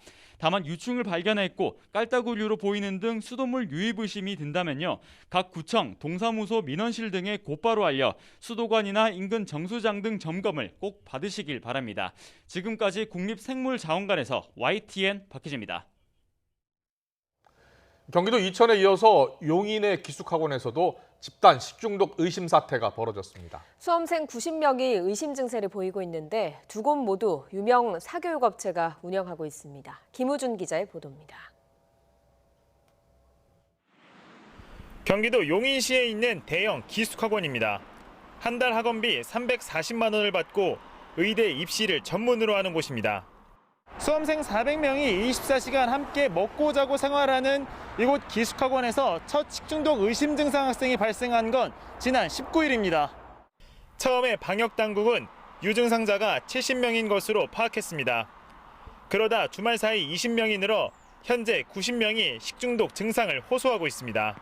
식중독이라 일반적으로 잠복기도 있고 하니까 조금씩은 추위는 계속 늘어날 수도 있어요. 문제의 기숙학원은 지난주 집단 식중독 사태가 발생했던 경기 이천의 기숙학원과 운영업체가 같은 곳입니다. 지난 17일 이천 기숙학원에서 학생 수십 명이 식중독 증상을 호소한 지 이틀 만에 용인 기숙학원에서도 같은 상황이 벌어진 겁니다. YTN 취재 결과 두 기숙학원은 같은 위탁급식 업체가 만든 음식을 제공했습니다. 학부모들은 유명 사교육업체가 운영하는 학원이라 믿고 보냈는데 급식 위생은 엉망이라며 분통을 터뜨렸습니다. 많을 때는 여기 400 가까이 되죠. 그런데 얼마나 그 무책임하고 그 거짓말만 일삼고 책임은 하나도 안 지고. 용인 기숙학원은 첫 환자가 발생한 지 닷새가 지나서야 관계 당국에 해당 사실을 알렸습니다. 업체 측은 19일에 병원에 간 학생이 24일에서야 학원에 식중독 진단 사실을 알려 대응이 늦어졌다고 해명했습니다. 19일 밤에는 그 학생 한 명만 이제 고열이 있어서 장염이랑 그래서 이제 병원을 따로 간 거고, 그리고 다른 학생들한테는 얘기가 아무것도 없어서. 입시업체는 정확한 식중독 원인이 나올 때까지 위탁 급식 업체를 바꾸지 않겠다는 방침입니다. YTN 김우준입니다. 삼성 경영권 불법 승계 의혹을 수사하고 있는 검찰이 이재용 삼성전자 부회장 기소 여부를 다음 달 초쯤 결론 낼 것으로 보입니다. 서울중앙지방검찰청 경제범죄형사부는 참고인 조사 등 보안 수사를 병행하면서 기소 대상과 적용 혐의 등을 고민하고 있습니다. 검찰 고위 간부 인사 등 여러 상황을 보면 일정은 다소 늦어질 것으로 예상됩니다. 앞서 지난달 26일에 열린 검찰 수사심의위원회에서는 13명 가운데 10명이 수사 중단과 불기소를 권고했습니다. 서울시의 성추행 방조 의혹을 수사하고 있는 경찰이 서울시 공무원 10여 명을 불러 조사하는 등 수사에 속도를 내고 있습니다. 서울지방경찰청 수사전담 TF는 현재까지 시장 비서실 동료 직원 등 10여 명을 참고인 신분으로 불러 사실관계를 확인했고 다른 참고인들도 이번 주 조사하겠다고 밝혔습니다. 더불어민주당 남인순 최고위원은 고 박원순 전 시장의 성추행 의혹 등 당내 잇단 성추문과 관련해서 자신부터 통렬히 반성하고 있다고 울먹이며 사과했습니다. 당 젠더폭력 대책특별위원장인 남 최고위원은 참담한 마음과 자책감에 많은 어려움이 있었다며 이렇게 말했습니다.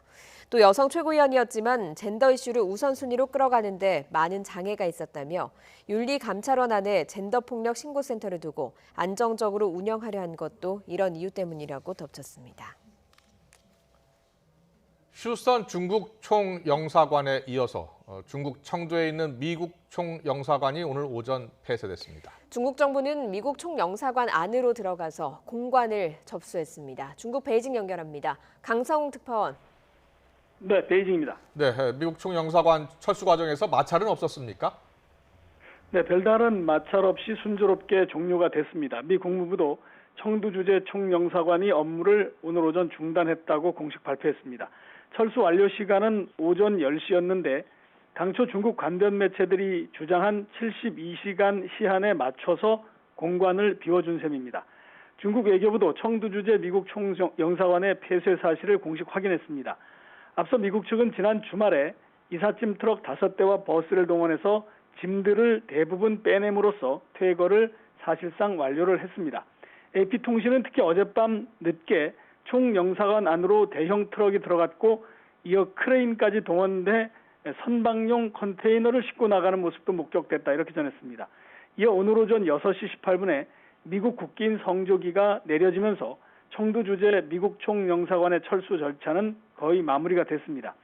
청두 주재 미국 총영사관의 폐쇄는 지난주 미국의 요구에 따라 휴스턴 주재 중국 총영사관이 먼저 문을 닫게 된 것에 대한 보복 조치로 사흘 만에 이뤄진 겁니다. 네, 중국 당국이 청두 미국 영사관 내부로 진입을 했다고 하죠. 당시 상황이 어땠습니까? 네, 오전 10시쯤에 미국 외교관들의 철수가 확인된 직후에 중국 공무원들로 보이는 7, 8명이 빈 공관 안으로 들어갔습니다. 일부는 코로나19 방호복을 입고 들어가기도 했습니다. 중국 당국자들은 또 청두 주재 미국 총영사관 외벽에 부착되어 있는 총영사관이라는 간판을 큰 천으로 가려놓기도 했습니다. 중국 외교부는 미국이 총영사관을 폐쇄한 뒤 관할 당국에서 정문으로 들어가서 공관을 접수했다 이렇게 성명을 통해 밝혔습니다. 중국 정부의 이 같은 조치는 휴스턴 주재 중국 영사관에 미국 정부 요원들이 문을 따고 강제로 들어간 것에 대해서 대응해서 이루어진 것으로 보입니다. 앞서 지난주 금요일 중국 외교부는 중국 청두 총영사관의 일부 직원이 중국 내정에 간섭하고 중국의 국가안보 이익을 해쳤다 이렇게 주장을 했습니다. 이런 논리는 만약에 미국이 공관 진입을 문제 삼을 경우 반론을 제기하기 위한 명분 확보용으로 보입니다. 이 청두 주재 미국 총영사관의 최종 철수가 이뤄진 오늘 오전 중국 경찰은 총영사관 외곽에서부터 차량과 행인을 엄격하게 통제했습니다. 그런데 오늘도 영사관 주변에서 중국 시민들이 몰려와 중국 힘내라 또는 중국 영원하라 등을 외치기도 했습니다. 미국과 중국의 공관 폐쇄는 오늘로 이제 일단락은 됐지만 양국의 갈등은 언제든 다시 불거질 수 있는 상황입니다. 지금까지 베이징에서 YTN 강성웅입니다. 미국의 제재로 해외 시장에서 스마트폰 판매의 경쟁력을 잃고 있는 화웨이가 중국 내수 시장에 전력 투과하면서 시장 점유율을 공격적으로 끌어올린 것으로 나타났습니다. 시장 조사업체 카운터포인트의 최신 보고서에 따르면 올해 2분기 중국 스마트폰 시장에서 화웨이가 46%의 점유율로 1위를 차지했습니다. 반면 비보 16%, 오포 15%, 애플 9%, 샤오미가 9%의 시장 점유율을 기록해서 화웨이의 시장 점유율은 이들 4개사를 합친 것과 비슷한 수준을 보였습니다. 미국 정부와 여당인 공화당이 코로나19 대응을 위해서 1조 달러, 우리 돈 1,200조 원 규모의 5번째 경기부양책을 추진합니다. 쟁점이 되었던 실업수당은 실직 전 임금의 70%를 보장해주는 방안이 마련됐습니다. 김태현 기자입니다. 트럼프 미국 행정부와 공화당이 경기 부양을 위한 추가 예산안을 상원에 제출했습니다. 예산 규모는 1조 달러, 1,200조 원입니다. 이번이 5번째인 경기 부양안에는 1인당 1,200달러의 현금 지급과 함께 학교 운영과 코로나19 검사를 위한 자금 지원, 기업 대출, 세금 감면 등이 포함된 것으로 보입니다. 미국 의회는 코로나19 대응을 위해 이미 4차례에 걸쳐 2조 8천억 달러, 3,370조 원 규모의 예산안을 통과시켰습니다. 논란이 되었던 실업수당은 실직전 임금의 70%를 보장해주는 방안이 추진됩니다. 미국에서는 그동안 코로나19 실직자에게 실업급여 외에 주당 600달러를 별도로 지급했는데 이로 인해 실직전 급여보다 돈을 더 받는 경우가 속출했습니다. 그래도 순기능을 높이 평가한 민주당은 이달 말 끝나는 이 제도를 연장하려고 했지만 공화당은 이 제도가 일터 복귀를 막고 있다고 보고 대안 마련에 나섰습니다. So there are workers who stand to lose that $2,400 a month very soon. And the problem with that is that those benefits have helped people continue to pay their rent and their mortgages, and they've prevented a wider meltdown in the economy. 문우신 재무장관은 추가 예산안의 신속한 처리를 희망했습니다. 그러나 예산 규모는 물론 세부 항목을 놓고 양당 간 차이가 커서 의회 협상은 난항이 예상됩니다. 민주당은 지난 5월 3조 달러 규모의 추가 예산안을 하원에서 통과시켰지만 공화당의 반대와 비협조로 상원 처리가 무산됐습니다. YTN 김태현입니다. 미국 대선이 100일 앞으로 다가온 가운데 각종 여론조사에서 도널드 트럼프 대통령이 조 바이든 전 부통령에게 밀리고 있는 것으로 나타났습니다. 코로나19에 대한 대응을 부실하게 했다는 이유가 큰데요. 트럼프 대통령이 뒤늦게 마스크 착용과 가을 학기 개학 등에 대해 전향적인 입장을 보였지만 지지율 회복으로 이어지진 않고 있습니다. 워싱턴에서 강태욱 특파원입니다. 코로나19 사태 이후 추락하기 시작한 트럼프 대통령의 지지율은 바이든 전 부통령에게 더 밀리고 있습니다. 자택 대기령 등 봉쇄 조치를 늦춘 데다 경제 재개를 서둘러 재확산만 키웠다는 평가를 받고 있기 때문입니다. 최근 들어 코로나19 대응을 직접 챙기겠다는 의지로 백악관 브리핑까지 재개하면서 거부감을 보였던 마스크 착용을 독려하고 And we're asking everybody that when you are not able to socially distance, wear a mask, get a mask. Whether you like the mask or not, they have an impact. 강하게 밀어붙였던 가을 학기 개학도 한 발 물러섰습니다. In cities or states that are current hotspots, and you'll see that in the map behind me, districts may need to delay reopening for a few weeks. 하지만 지지율 회복으로 이어지지 않고 있습니다. 특히 지난 2016년 대선에서 승리했던 세 개 경합주에서는 격차가 더 벌어졌습니다. CNN이 18일과 24일 SSRS와 실시한 공동 여론조사를 보면 트럼프 대통령은 플로리다에서 51%대 46%, 애리조나에서 49%대 45%로 오차범위 내지만 각각 5%포인트와 4%포인트 차이로 미시간에서는 52%대 40%로 두 자릿수 포인트 밀리는 것으로 나타났습니다. 전국 단위 여론조사는 더 큰 차로 열세입니다.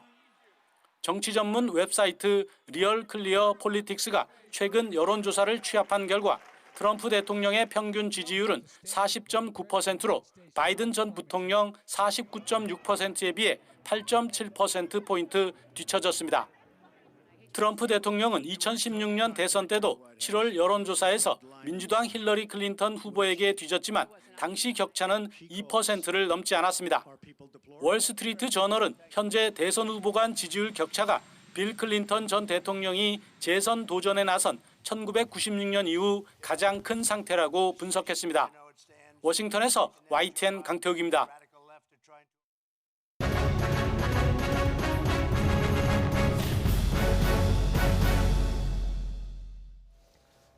장맛비로 큰 피해를 본 남해안에 밤사이 200mm가 넘는 큰 비가 더 내릴 것으로 보입니다. 올 여름 장마는 예년보다 길어져서 중부지방은 8월 초까지 이어질 거란 전망입니다. 취재기자와 함께 알아보도록 하겠습니다. 정혜은 기자가 나와 있습니다. 어서 오세요. 네, 안녕하세요.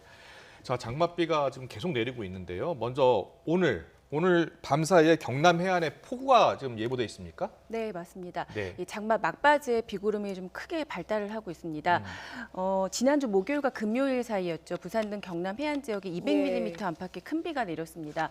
이어 또 주말에는 영동 지방에 또 집중 호우가 이어졌고요. 예. 그런데 이제 이후 장마 전선이 남해로 물러났다가 다시 북상을 하고 있는 상황입니다. 이 때문에 오늘 밤 사이에는 경남 해안에 큰 비가 내리겠고 내일 새벽에는 충북과 경북 지역에 장대비가 쏟아질 것으로 예상이 됩니다. 그러면 경남 해안이라면 부산도 지금 포함하고 있는 거죠? 네, 맞습니다. 예. 이 부산을 포함한 경남 해안 지역에는 내일까지 지금 200mm 이상의 호우가 예보가 됐고요. 예. 충북과 경북 지역에는 최고 150mm의 호우가 현재 예보된 상태입니다. 예, 한번 비 피해가 있었던 곳이어서 주의를 단단히 해야 될 것 같은데요. 사실 보통 이맘때쯤이면 장마가 끝나고 휴가철을 즐기시는 분들이 많은데 좀 길어진 것 같거든요. 어떻습니까? 네, 맞습니다. 평균적으로 여름 장마를 보면 제주도의 경우는 7월 한 20일쯤 끝이 나고요. 그리고 남부지방의 경우는 7월 22일에서 23일, 그리고 서울을 포함한 중부지방은 24일에서 25일쯤 끝이 납니다. 하지만 이 올여름에는 전반적으로 장마가 길어지고 있는데 네. 현재 예상대로라면 제주도의 경우는 28일, 그러니까 내일이고요. 남부는 30일, 중부는 다음 달 초쯤에 장마가 끝날 것으로 보입니다. 아, 중부지방 같은 경우에는 원래는 이번 주 수요일까지 네. 장마가 예상된다는 예보였는데 일단 예보가 네, 좀 바뀐 맞습니다. 거군요, 그러면. 네, 보통 이 장마는 무더위를 몰고 오는 이 북태평양 고기압의 세력이 좀 크게 확장을 하면서 북한 지방으로 밀려 올라가면서 예. 끝이 나게 되잖아요. 예. 그런데 올해는 이 북태평양 고기압의 세력이 좀 약한 상태입니다. 또 반대로 이 북쪽에서 내려오는 이 상층 한기가 현재 무척 강하기 때문에 네. 우리나라 부근을 중심으로 이 비구름이 좀 강하게 발달하는 특성을 보이고 비구름이 있는 더 위로 올라가야 되는데 지금 올라가지 못하고 있는 거군요. 맞습니다. 예. 이 때문에 비구름이 좀 폭발적으로 발달하는 상황이 계속해서 만들어지고 예. 있는데요. 특히 지난주 부산의 경우에는 이 비구름이 내륙과 좀 부딪히면서 더 강해지는 이 지형적인 효과까지 겹쳤기 때문에 시간당 무려 80mm, 그러니까 100mm에 육박하는 폭우가 쏟아지면서 큰 피해가 발생을 하게 된 겁니다. 네. 올해 제주도로 휴가 계획하신 분들도 많은 것 같은데 제주도에는 지금 장마가 48일째라고 하더라고요. 역대 최장 기록이라고 네, 하는데요. 맞습니다. 네. 올해 여름 예년보다 긴 장마가 이어지고 있는데 특히나 이 제주도의 경우는 47년 만에 가장 긴 장마로 기록될 가능성이 무척 커졌습니다. 네. 이 제주 지역의 올여름 첫 장맛비가 지난달 10일 날 시작이 됐거든요. 네. 역대 가장 빨리 시작이 된 거였고요. 그런데 오늘이 지금 48일째이기 때문에 역대 최장 기록이 1998년 47일이 지금까지 1회 기록이었습니다. 그런데 이미 그 기록을 넘어섰고요.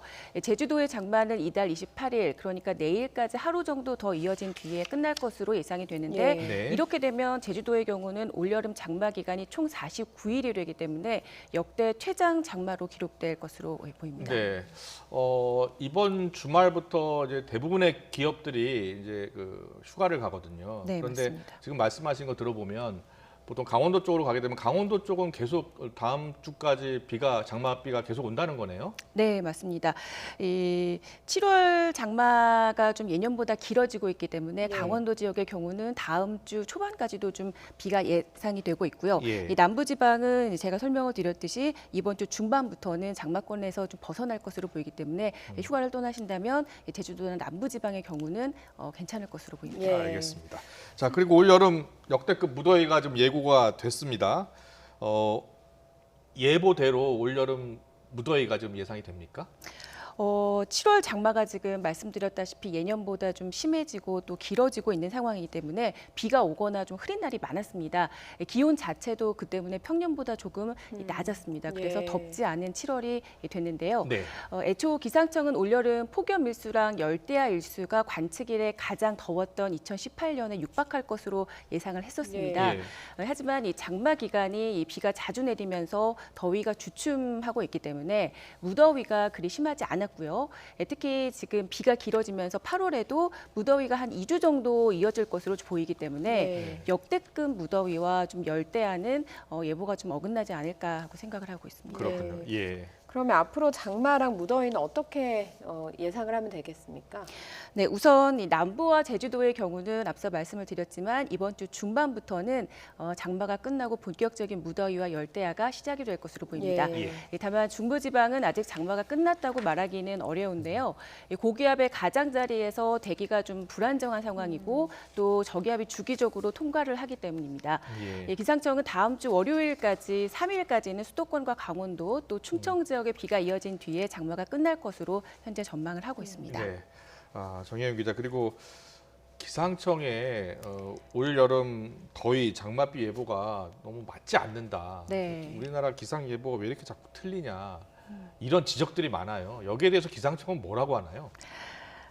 네, 일단 이제 올여름 더위 전망이 좀 빗나갔다라는 이야기가 좀 많습니다. 예초 예상처럼 앞서 말씀을 드렸는데 역대급 더위가 될 가능성은 좀 낮아진 상황이고요. 오히려 예년보다 덥지 않은 여름이 될 가능성이 현재로서는 큽니다. 장마 예보도 더위 전망과 함께 이 때문에 좀 빗나가지 않았나 하는 생각이 드는데요. 사실 기상청에서는 최근 장마와 관련한 시작과 끝 예보를 하지는 않고 있습니다.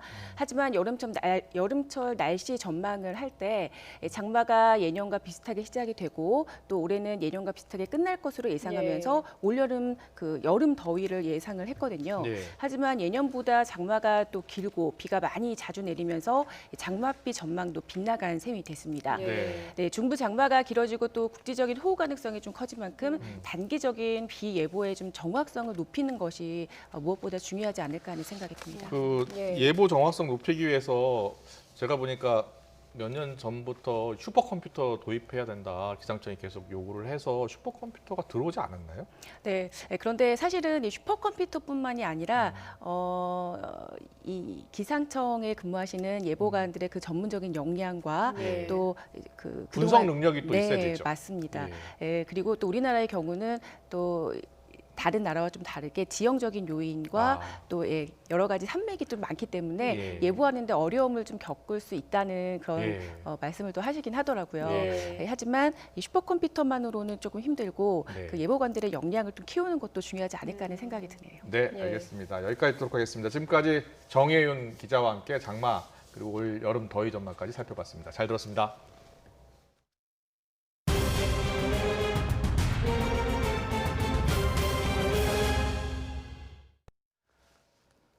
부산에 들어온 러시아 선원을 통한 3차 감염 사례가 확인돼 방역당국이 긴장하고 있습니다. 어제 하루 25명의 신규 환자가 확인됐는데 국내 발생 환자보다는 해외 유입 환자가 여전히 많았습니다. 취재기자 연결합니다. 이승훈 기자.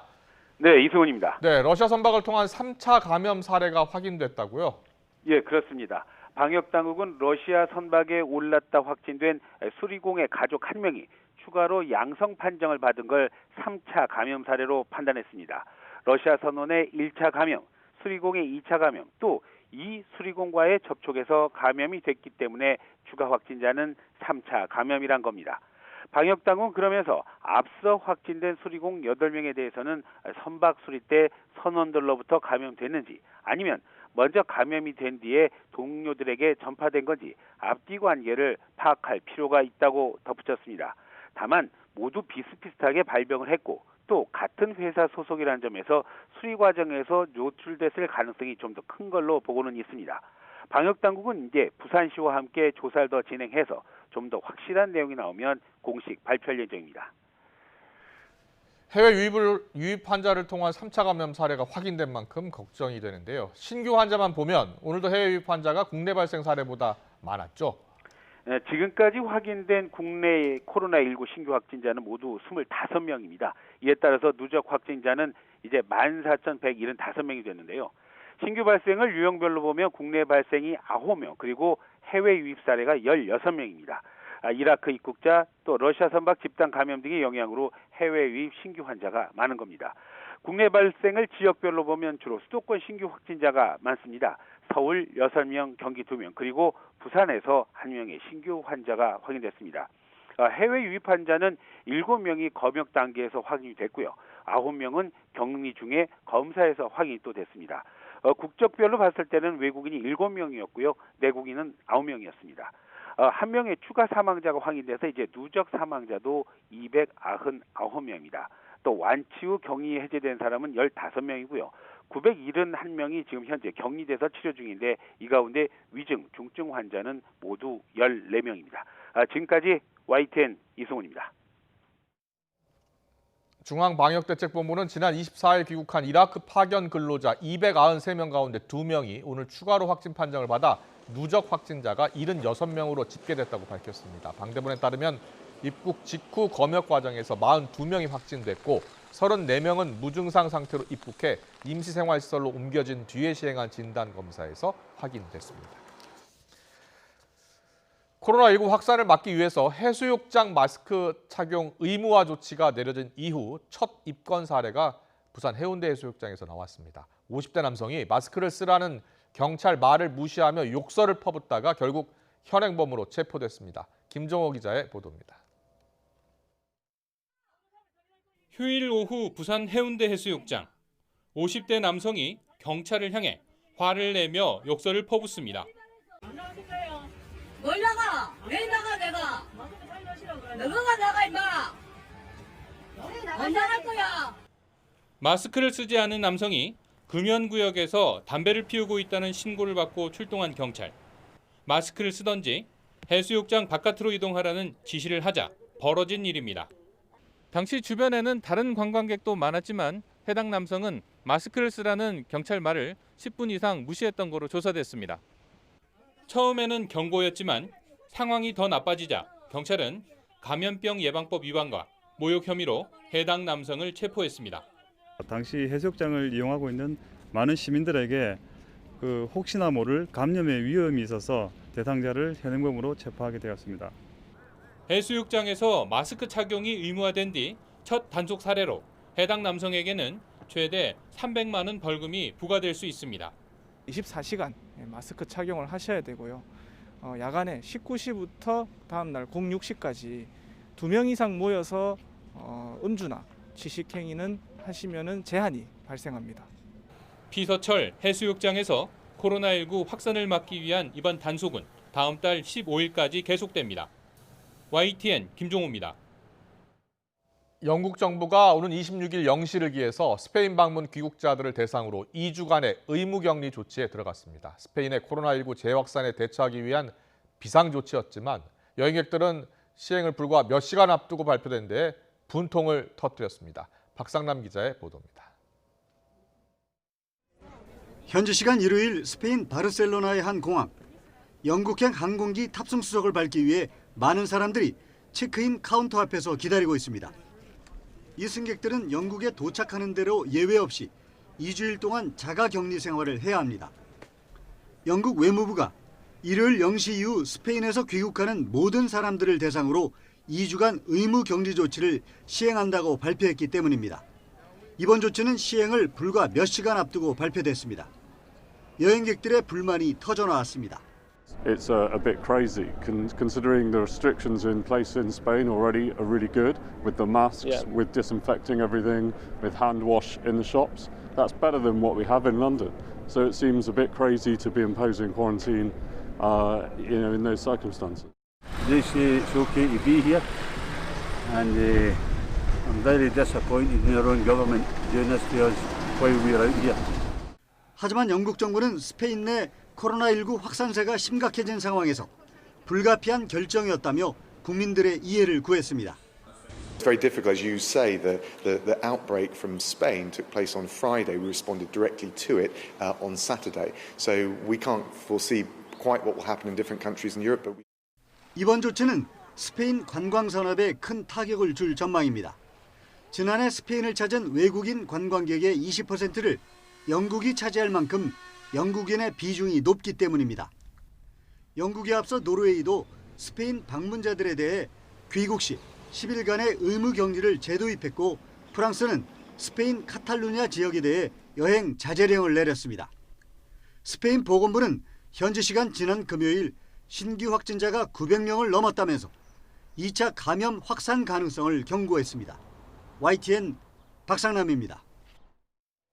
중국에서 코로나19 신규 확진자가 수십 명대로 늘어나는 등 코로나19 사태가 다시 악화할 조짐을 보이고 있습니다.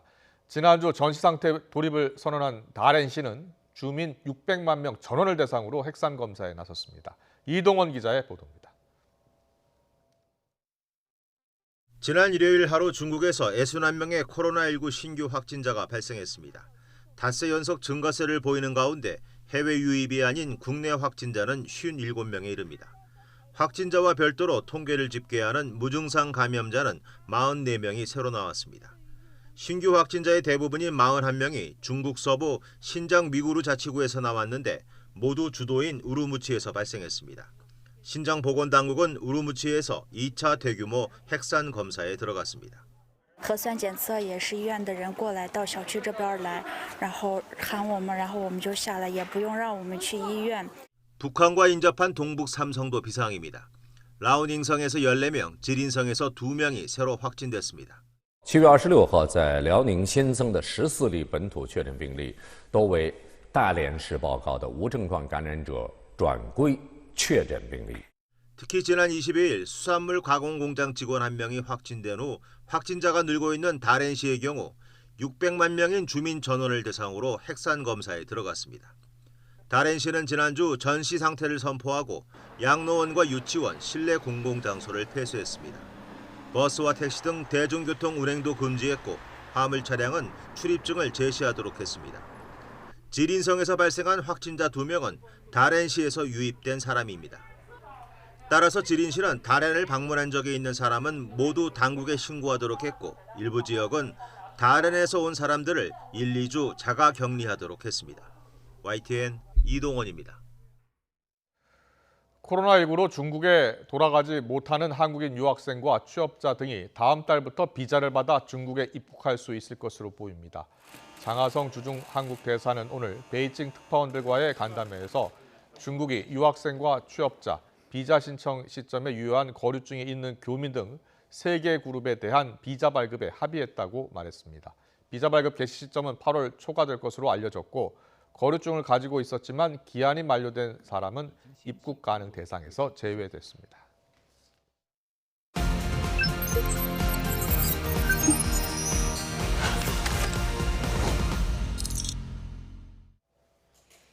전자발찌를 차고 출소한 성범죄자가 술을 마시고 폭행 사건을 일으켜서 법원에서 금주 명령을 추가로 받았습니다.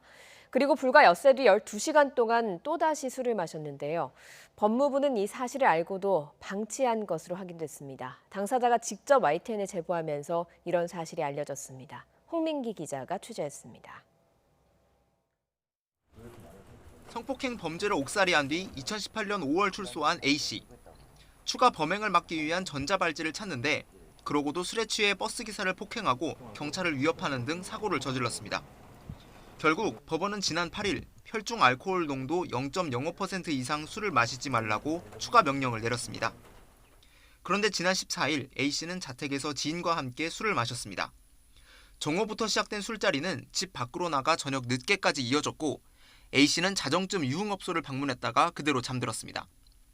관리 책임이 있는 법무부는 A씨의 음주 사실을 알고 있었습니다. 하루에 한 번씩 전자발찌 착용자에게 전화를 걸어 소재 파악을 하고 외출했을 경우엔 귀가 시간을 확인하기 때문입니다. 몇 시 귀가할 건지 그냥 전화를 왔었죠. 한 번 했어요.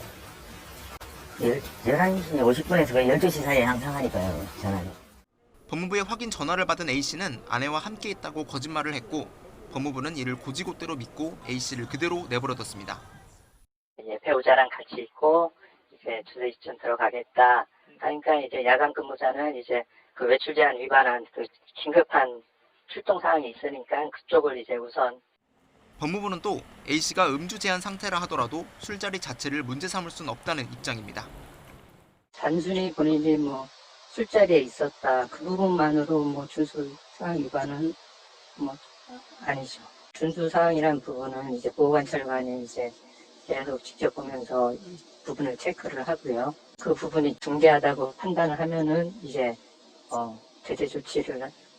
하지만 A씨는 당일 기억이 안 날 정도로 만취했는데도 법무부가 자신을 방치한 건 말이 안 된다며 자신뿐 아니라 법무부도 문제가 많다며 관련 사실을 YTN에 제보했습니다. YTN 홍민기입니다. 네, 스스로 인정한 것처럼 A씨가 잘한 건 없다지만 이번 사건을 통해서 전자발찌 착용자 관리에 어떤 문제점이 있는지가 여실히 드러났습니다. 법무부와 경찰 사이의 정보 공유가 원활하지 않은 겁니다. 그럼 어떤 상황이 벌어지게 되는 건지 안윤학 기자가 짚어봤습니다. A씨가 귀가하지 않자 아내는 실종 신고를 했습니다. 수색에 나선 경찰은 A씨의 휴대전화 신호가 끊긴 거리를 2시간 반 가까이 헤맸습니다.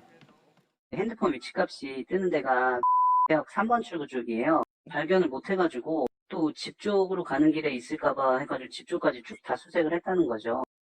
전자발찌를 착용하면 쉽게 위치 추적이 가능한데 경찰은 A씨가 착용자라는 사실을 몰랐습니다. 경찰의 신원조회 시스템엔 관련 내용이 뜨지 않기 때문입니다. 전자발찌 대상자라고 뜨진 않더라고요. 저희가 바로 알 수 있는 건 아니고. 그래서 법무부는 실종신고 사실을 모르고 경찰은 전자발찌 착용자라는 사실을 모르는 상황이 벌어진 겁니다. 연락도 되는 상황이었기 때문에 저희가 이제 경찰로부터 요청받은 사실도 없고 배우자한테 이제 전화를 받은 부분도 없었거든요. 현행법상 경찰은 법무부에서 관련 정보를 제공받을 수 있습니다. 하지만 112 신고 즉시 전자발찌 착용 여부를 확인할 수 있는 시스템은 경찰에 구축돼 있지 않습니다. 이러다 보니 전자발찌 착용자가 연루된 사건이 벌어져도 경찰이 쓸데없이 시간을 허비하는 경우가 생기는 겁니다.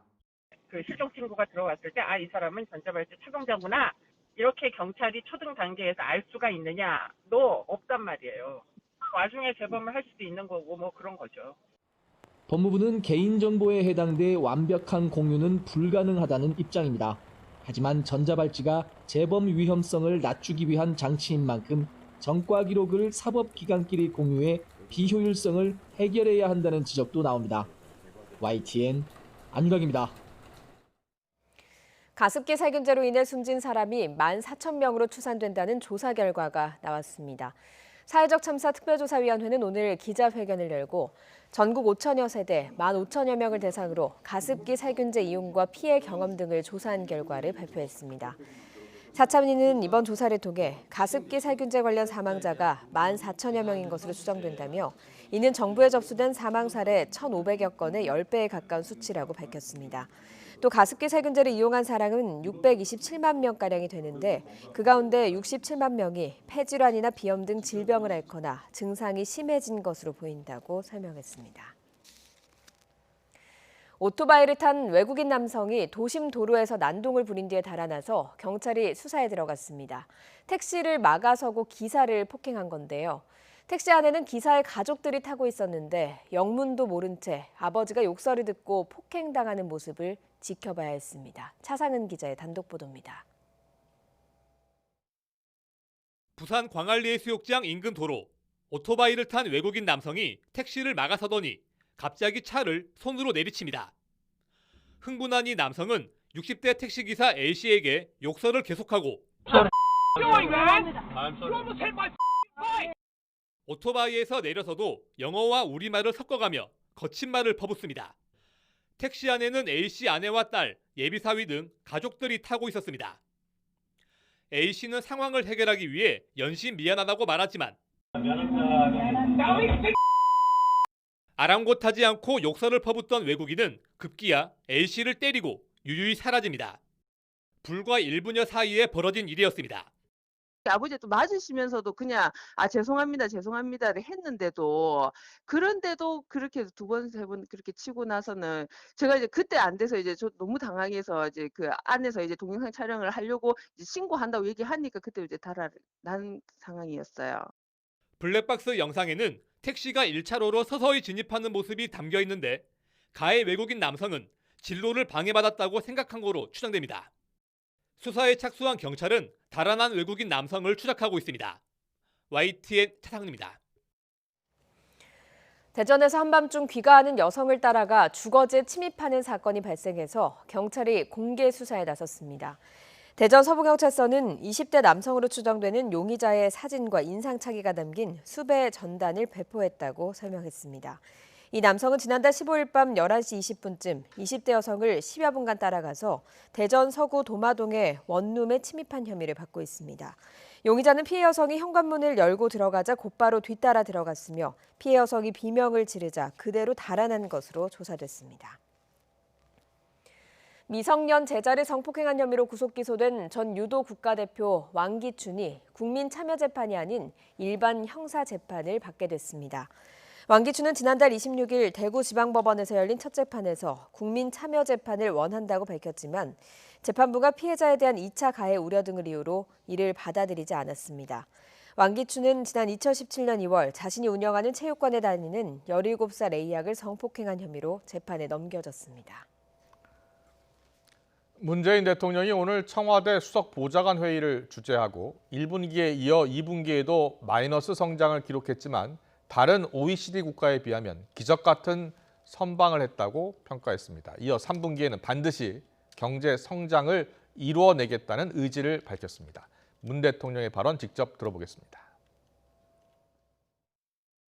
우리 경제도 지난 1분기에 이어 2분기에도 마이너스 성장을 기록했습니다. 하지만 OECD 국가들이 매우 큰 폭으로 성장이 후퇴하고 있는 것에 비하면 기적 같은 선방의 결과였다고 말할 수 있습니다. 각종 경제 지표들도 2분기를 저점으로 6, 7월부터 서서히 회복세를 보여주고 있어 지금부터가 본격적으로 경제 반등을 이뤄낼 적기라고 말할 수 있습니다. 정부는 3분기를 반드시 경기 반등을 놓칠 수 없는 기회로 보고 비상한 각오로 가용한 정책 수단을 총동원하겠습니다. 정부가 수도권 집값을 잡기 위해서 주택 공급 방안을 고심하고 있는데 이르면 이번 주에 큰 그림이 나올 것으로 보입니다. 유휴 부지를 활용하고 용적률을 높여서 기존 개발구역 공급량을 확대하는 방안이 담길 것으로 보입니다. 다만 구체성이 떨어지는 계획이 담기면 괜한 혼란만 일으킬 수 있다는 우려도 나오고 있습니다. 백종규 기자의 보도입니다. 800만 제곱미터에 달하는 고양 창릉지구. 정부는 이곳에 용적률을 높여 주택 공급을 늘리는 방안을 검토하고 있습니다. 남양주 왕숙과 하남 교산, 인천 계양, 부천 대장 등 다른 3기 신도시도 용적률 상향 후보지입니다. 또 신혼희망타운 공급 지역인 성남 복정과 서현, 구리 갈매 등과 수도권 30만 호 공급 계획에 포함된 과천과 인천 검암 등도 층수를 높여 신규 주택을 늘리는 방안이 논의되고 있습니다. 주택 공급 방안은 서울뿐 아니라 수도권 전 지역을 아우를 것으로 보입니다. 또 용산 정비창을 준주거지역에서 중심상업지구로 전환해 용적률을 1,500%까지 늘리면 주택 공급을 기존 8,000가구에서 10,000가구 이상으로 늘릴 수 있어 이 방안도 대책에 담길 가능성이 큽니다. 신규 택지, 유휴 부지를 끌어모으는 방안도 고심하고 있습니다. 태릉 골프장과 대치동 서울무역전시장은 물론 공공기관, 국책연구기관 부지가 포함될 수 있습니다. 철도 유휴 부지를 활용하는 방안 역시 대책에 담길 수 있습니다. LH나 SH가 시행사로 참여해 재건축 단지에 혜택을 주고 임대주택 비율을 늘리는 방안인 공공재건축과 서울 아파트 35층 층고 제한 해제 관련 내용도 대책에 담길 가능성이 있습니다. 다만 시장 기대에 미치지 못하는 방안이 발표되면 혼란이 이어질 수밖에 없습니다. 유동성 자금이 많은 상태에서는 발표되는 지역의 부동산 가격이 급등할 수 있습니다. 따라서 사전에 이거를 예방하거나 아니면 유동성 자금을 줄이는 정책을 먼저 내놔야 될 거라고 생각이 됩니다. 당 정청이 추가 협의를 거쳐 곧 주택 공급 방안을 발표할 예정인데 시기는 이번 주 후반이 될 것으로 예상됩니다. YTN 백종규입니다. 정부가 부동산 시장 안정을 위해 행정수도 이전을 추진하겠다는 뜻을 강하게 나타내고 실무 작업에도 착수했는데요. YTN이 리얼미터에 의뢰해서 여론조사를 했더니 국민 절반 이상은 행정수도 이전으로 수도권 집값을 안정화시킬 수 있다는 주장에 대해서 공감하지 않는 것으로 나타났습니다. 김현우 기자의 보도입니다. 정부의 7.10 부동산 대책 발표 이후에도 서울 아파트값 상승세가 이어지고 있습니다. 지난주 서울의 주간 아파트값은 0.06% 올랐습니다. 전주보다 오름폭은 다소 둔화 있지만 규제의 약발이 통하지 않는 모양새입니다. 급기야 정부가 서울 과밀 현상을 해소하고 집값 안정을 위해 행정수도 이전 카드를 꺼냈습니다. YTN이 리얼미터의 의뢰에 행정수도 이전과 수도권 집값 안정화 효과에 대해 조사했더니 국민 절반 이상은 공감하지 않는다고 답했습니다. 행정수도 이전이 집값을 안정시키는데 효과가 있을 것으로 공감한다는 응답은 40.6%, 공감하지 않는다는 비율은 절반을 넘은 54.5%로 조사됐습니다. 지역별로 보면 행정수도 이전으로 인한 집값 안정화 효과에 대해 서울과 수도권 응답자는 부정적 의견이 높았습니다. 수도권 거주자의 63%, 특히 서울시 응답자의 10명 가운데 7명가량은 공감하지 않는다고 답했습니다. 반대로 행정수도 이전 대상지인 대전과 충청, 세종시 응답자의 51%는 행정수도 이전이 집값 안정화에 기여할 것으로 생각해 대조를 이뤘습니다. 행정수도 이전에 따른 주택 가격 안정화를 묻는 질문에는 지지 정당별로도 갈렸습니다.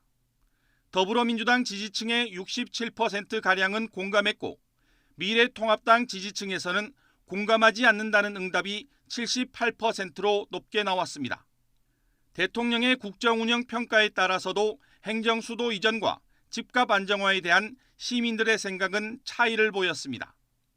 국정운영을 잘한다고 평가한 응답자의 경우 70% 가까이가 공감했고 잘못한다고 생각하는 응답자의 80% 이상은 행정수도 이전에 따른 집값 안정화에 부정적인 견해를 나타냈습니다. 이번 조사는 지난 24일 전국 18세 이상 성인 남녀 500명을 대상으로 진행했으며 표본 오차는 95% 신뢰 수준에서 플러스 마이너스 4.4%포인트입니다. YTN 김현우입니다.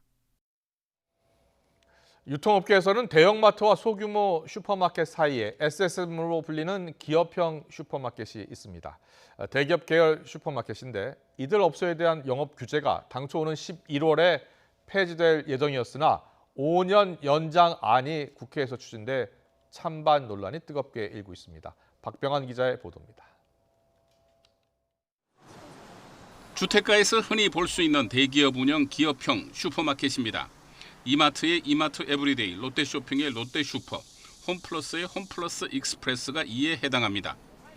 소상공인과 골목 상권 보호를 위해 2012년 기업형 슈퍼마켓에 대한 규제가 시작돼 2015년 폐지될 예정이었으나 5년 연장돼 오는 11월 23일 종료될 예정입니다.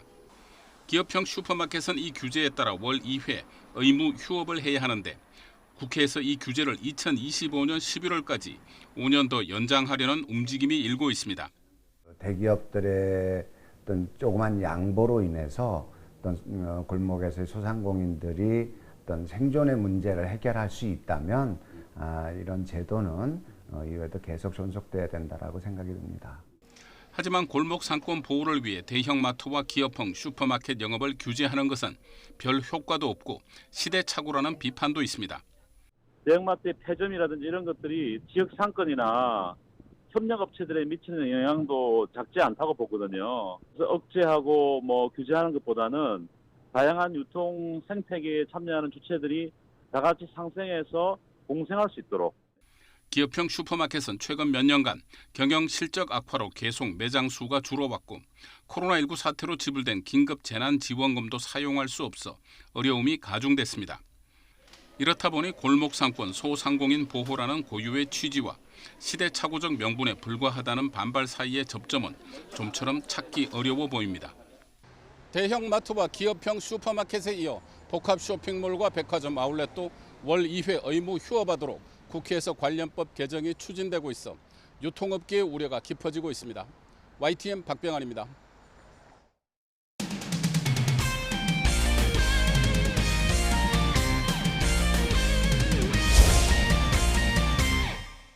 팀 내 가혹행위를 견디다 못해 극단적인 선택을 한 고 최숙현 선수. 이런 불행한 일이 다시는 일어나지 않도록 대한체육회가 모레 이사회에서 이번 사태를 다룹니다. 철인 3종 협회에 대한 처벌이 핵심인데요. 자칫 선수들만 피해를 보진 않을지 우려가 큰 상황입니다. 조은지 기자입니다. 철인 3종협회는 고 최숙현 선수의 SOS를 받고도 늑장 대처로 비극을 막지 못했습니다. 지난주 박석원 회장이 물러나고 실무진이 직위 해제된 데 이어 대한체육회 이사회에서도 중징계가 거론되고 있습니다. 첫째는 관리단체 지정입니다. 협회 임원진이 모두 해임되고 대의원, 이사회 등 모든 운영은 체육회가 구성한 관리위원회가 맡습니다. 제3의 외부 인물에게 일종의 비상대책위원장을 맡기는 격인데 다만 조사 대상인 체육회가 이른바 유체이탈로 칼을 쥔다는 지적을 피하기 어렵습니다. 그래서 더 유력하게 거론되는 처벌이 강등입니다. 77개 종목이 인정단체, 준가맹단체, 정가맹단체로 나뉘어 있는데 지위에 따라 예산이 천차만별입니다. 만약 철인 3종협회가 준가맹단체로 강등되면 인건비는 매년 2억 3천만 원에서 3,500만 원으로 경기력 향상 지원금은 1억 4,200만 원에서 8,200만 원으로 줄어듭니다. 이 경우 장기적으로 전국체전에서 빠지는 최악의 시나리오까지 가능한데 실업팀이 해체되고 유망주가 외면하는 종목 존폐 위기로 이어질 수 있습니다. 종목 자체가 거의 사라지는 거예요. 회생하기는 너무나 먼 거리를 돌아가야 된다. 한번 탈락하게 되면. 선수 생명을 걸고 한 용감한 폭로 때문에 애꿎은 선의의 피해자가 나오지 않도록 징계 규정 손질도 필요해 보입니다. 역대급 단호한 조치가 필요하다는 이사들의 공감대 속에 체육회는 폭력 추방 대책부터 꼼꼼히 마련하겠다고 말을 아꼈습니다. YTN 조은지입니다.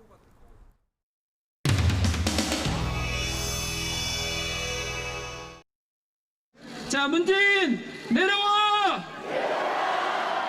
내려와! 내려와! 미친 세금 그만해라!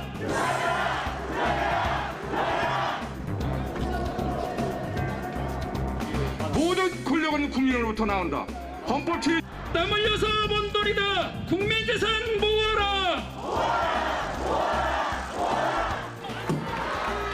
한 주택을 갖고 있던 두 주택을 갖고 있던 훔친 겁니까? 훔친 겁니까? 열심히 땀 흘려서 일해서 번 겁니다. 이런 잘못된 사고방식을 갖고 있기 때문에 이렇게 멀쩡한 사람들이 피해자로 나와 있습니다. 안 됩니다. 요새 저 같은 사정으로 밤잠을 못 자는 분들 여기 많으시죠?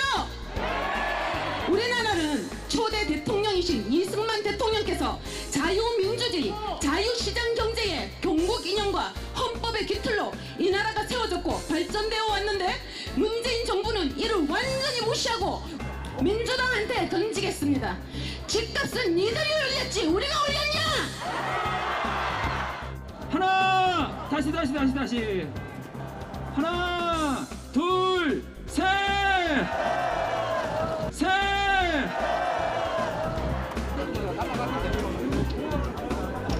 그리고요, 사회적 거리두기 잘 지켜주시고요. 문재인 정부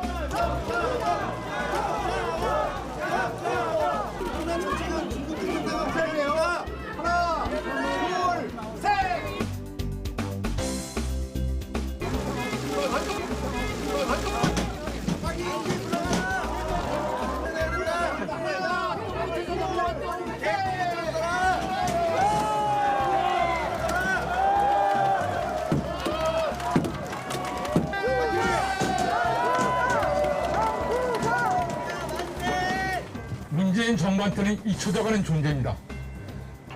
저는 총론을 얘기하는구나, 총론을.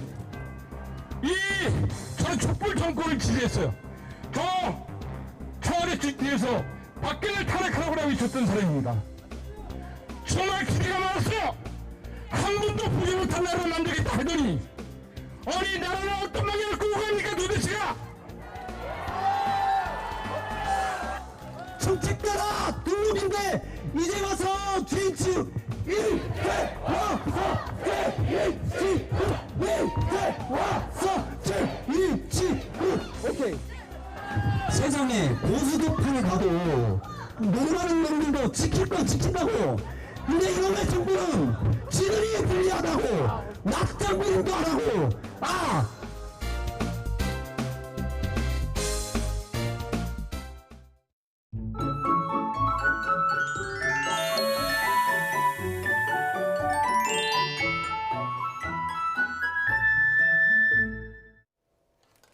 네, 월요일 퇴근길 곳곳에 비가 오고 있습니다. 특히 장마전선의 영향을 받고 있는 남부 지역의 빗줄기가 강한데요. 화면에 붉은색으로 보이는 강한 비구름대가 남해안과 제주 쪽으로 영향을 주고 있습니다. 이들 지역에 시간당 10에서 20mm의 장대비가 쏟아지고 있습니다. 이에 따라 제주 산간에 호우경보가 전남 남해안과 경상 해안 쪽으로 호우주의보가 확대되고 있습니다. 이미 많은 비가 내려 폭우 피해를 입은 경남 지역에 이번에도 많은 비가 집중됩니다. 일단 내일까지 경남 해안에 200mm 이상, 충북 남부와 남부 지역에 최고 150mm의 물폭탄이 예상되고요. 또 그 밖에 충청과 강원, 제주에도 최고 80mm의 적지 않은 비가 오겠습니다. 수도권과 강원 북부 지역에 10에서 40mm의 비가 오겠습니다.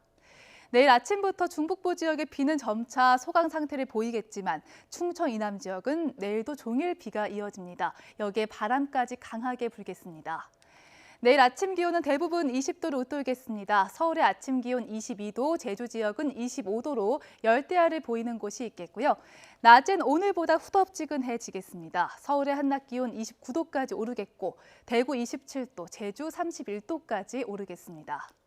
모레 밤부터는 점차 장마 전선이 북쪽으로 북상하면서 남부 지역은 서서히 장마권에서 벗어날 것으로 보이고요. 중부 지역은 주말까지 막바지 장맛비가 이어질 전망입니다. 날씨 정보였습니다. 이어서 저녁 종합 뉴스 이브닝 뉴스가 방송됩니다. 시청해주신 여러분 고맙습니다.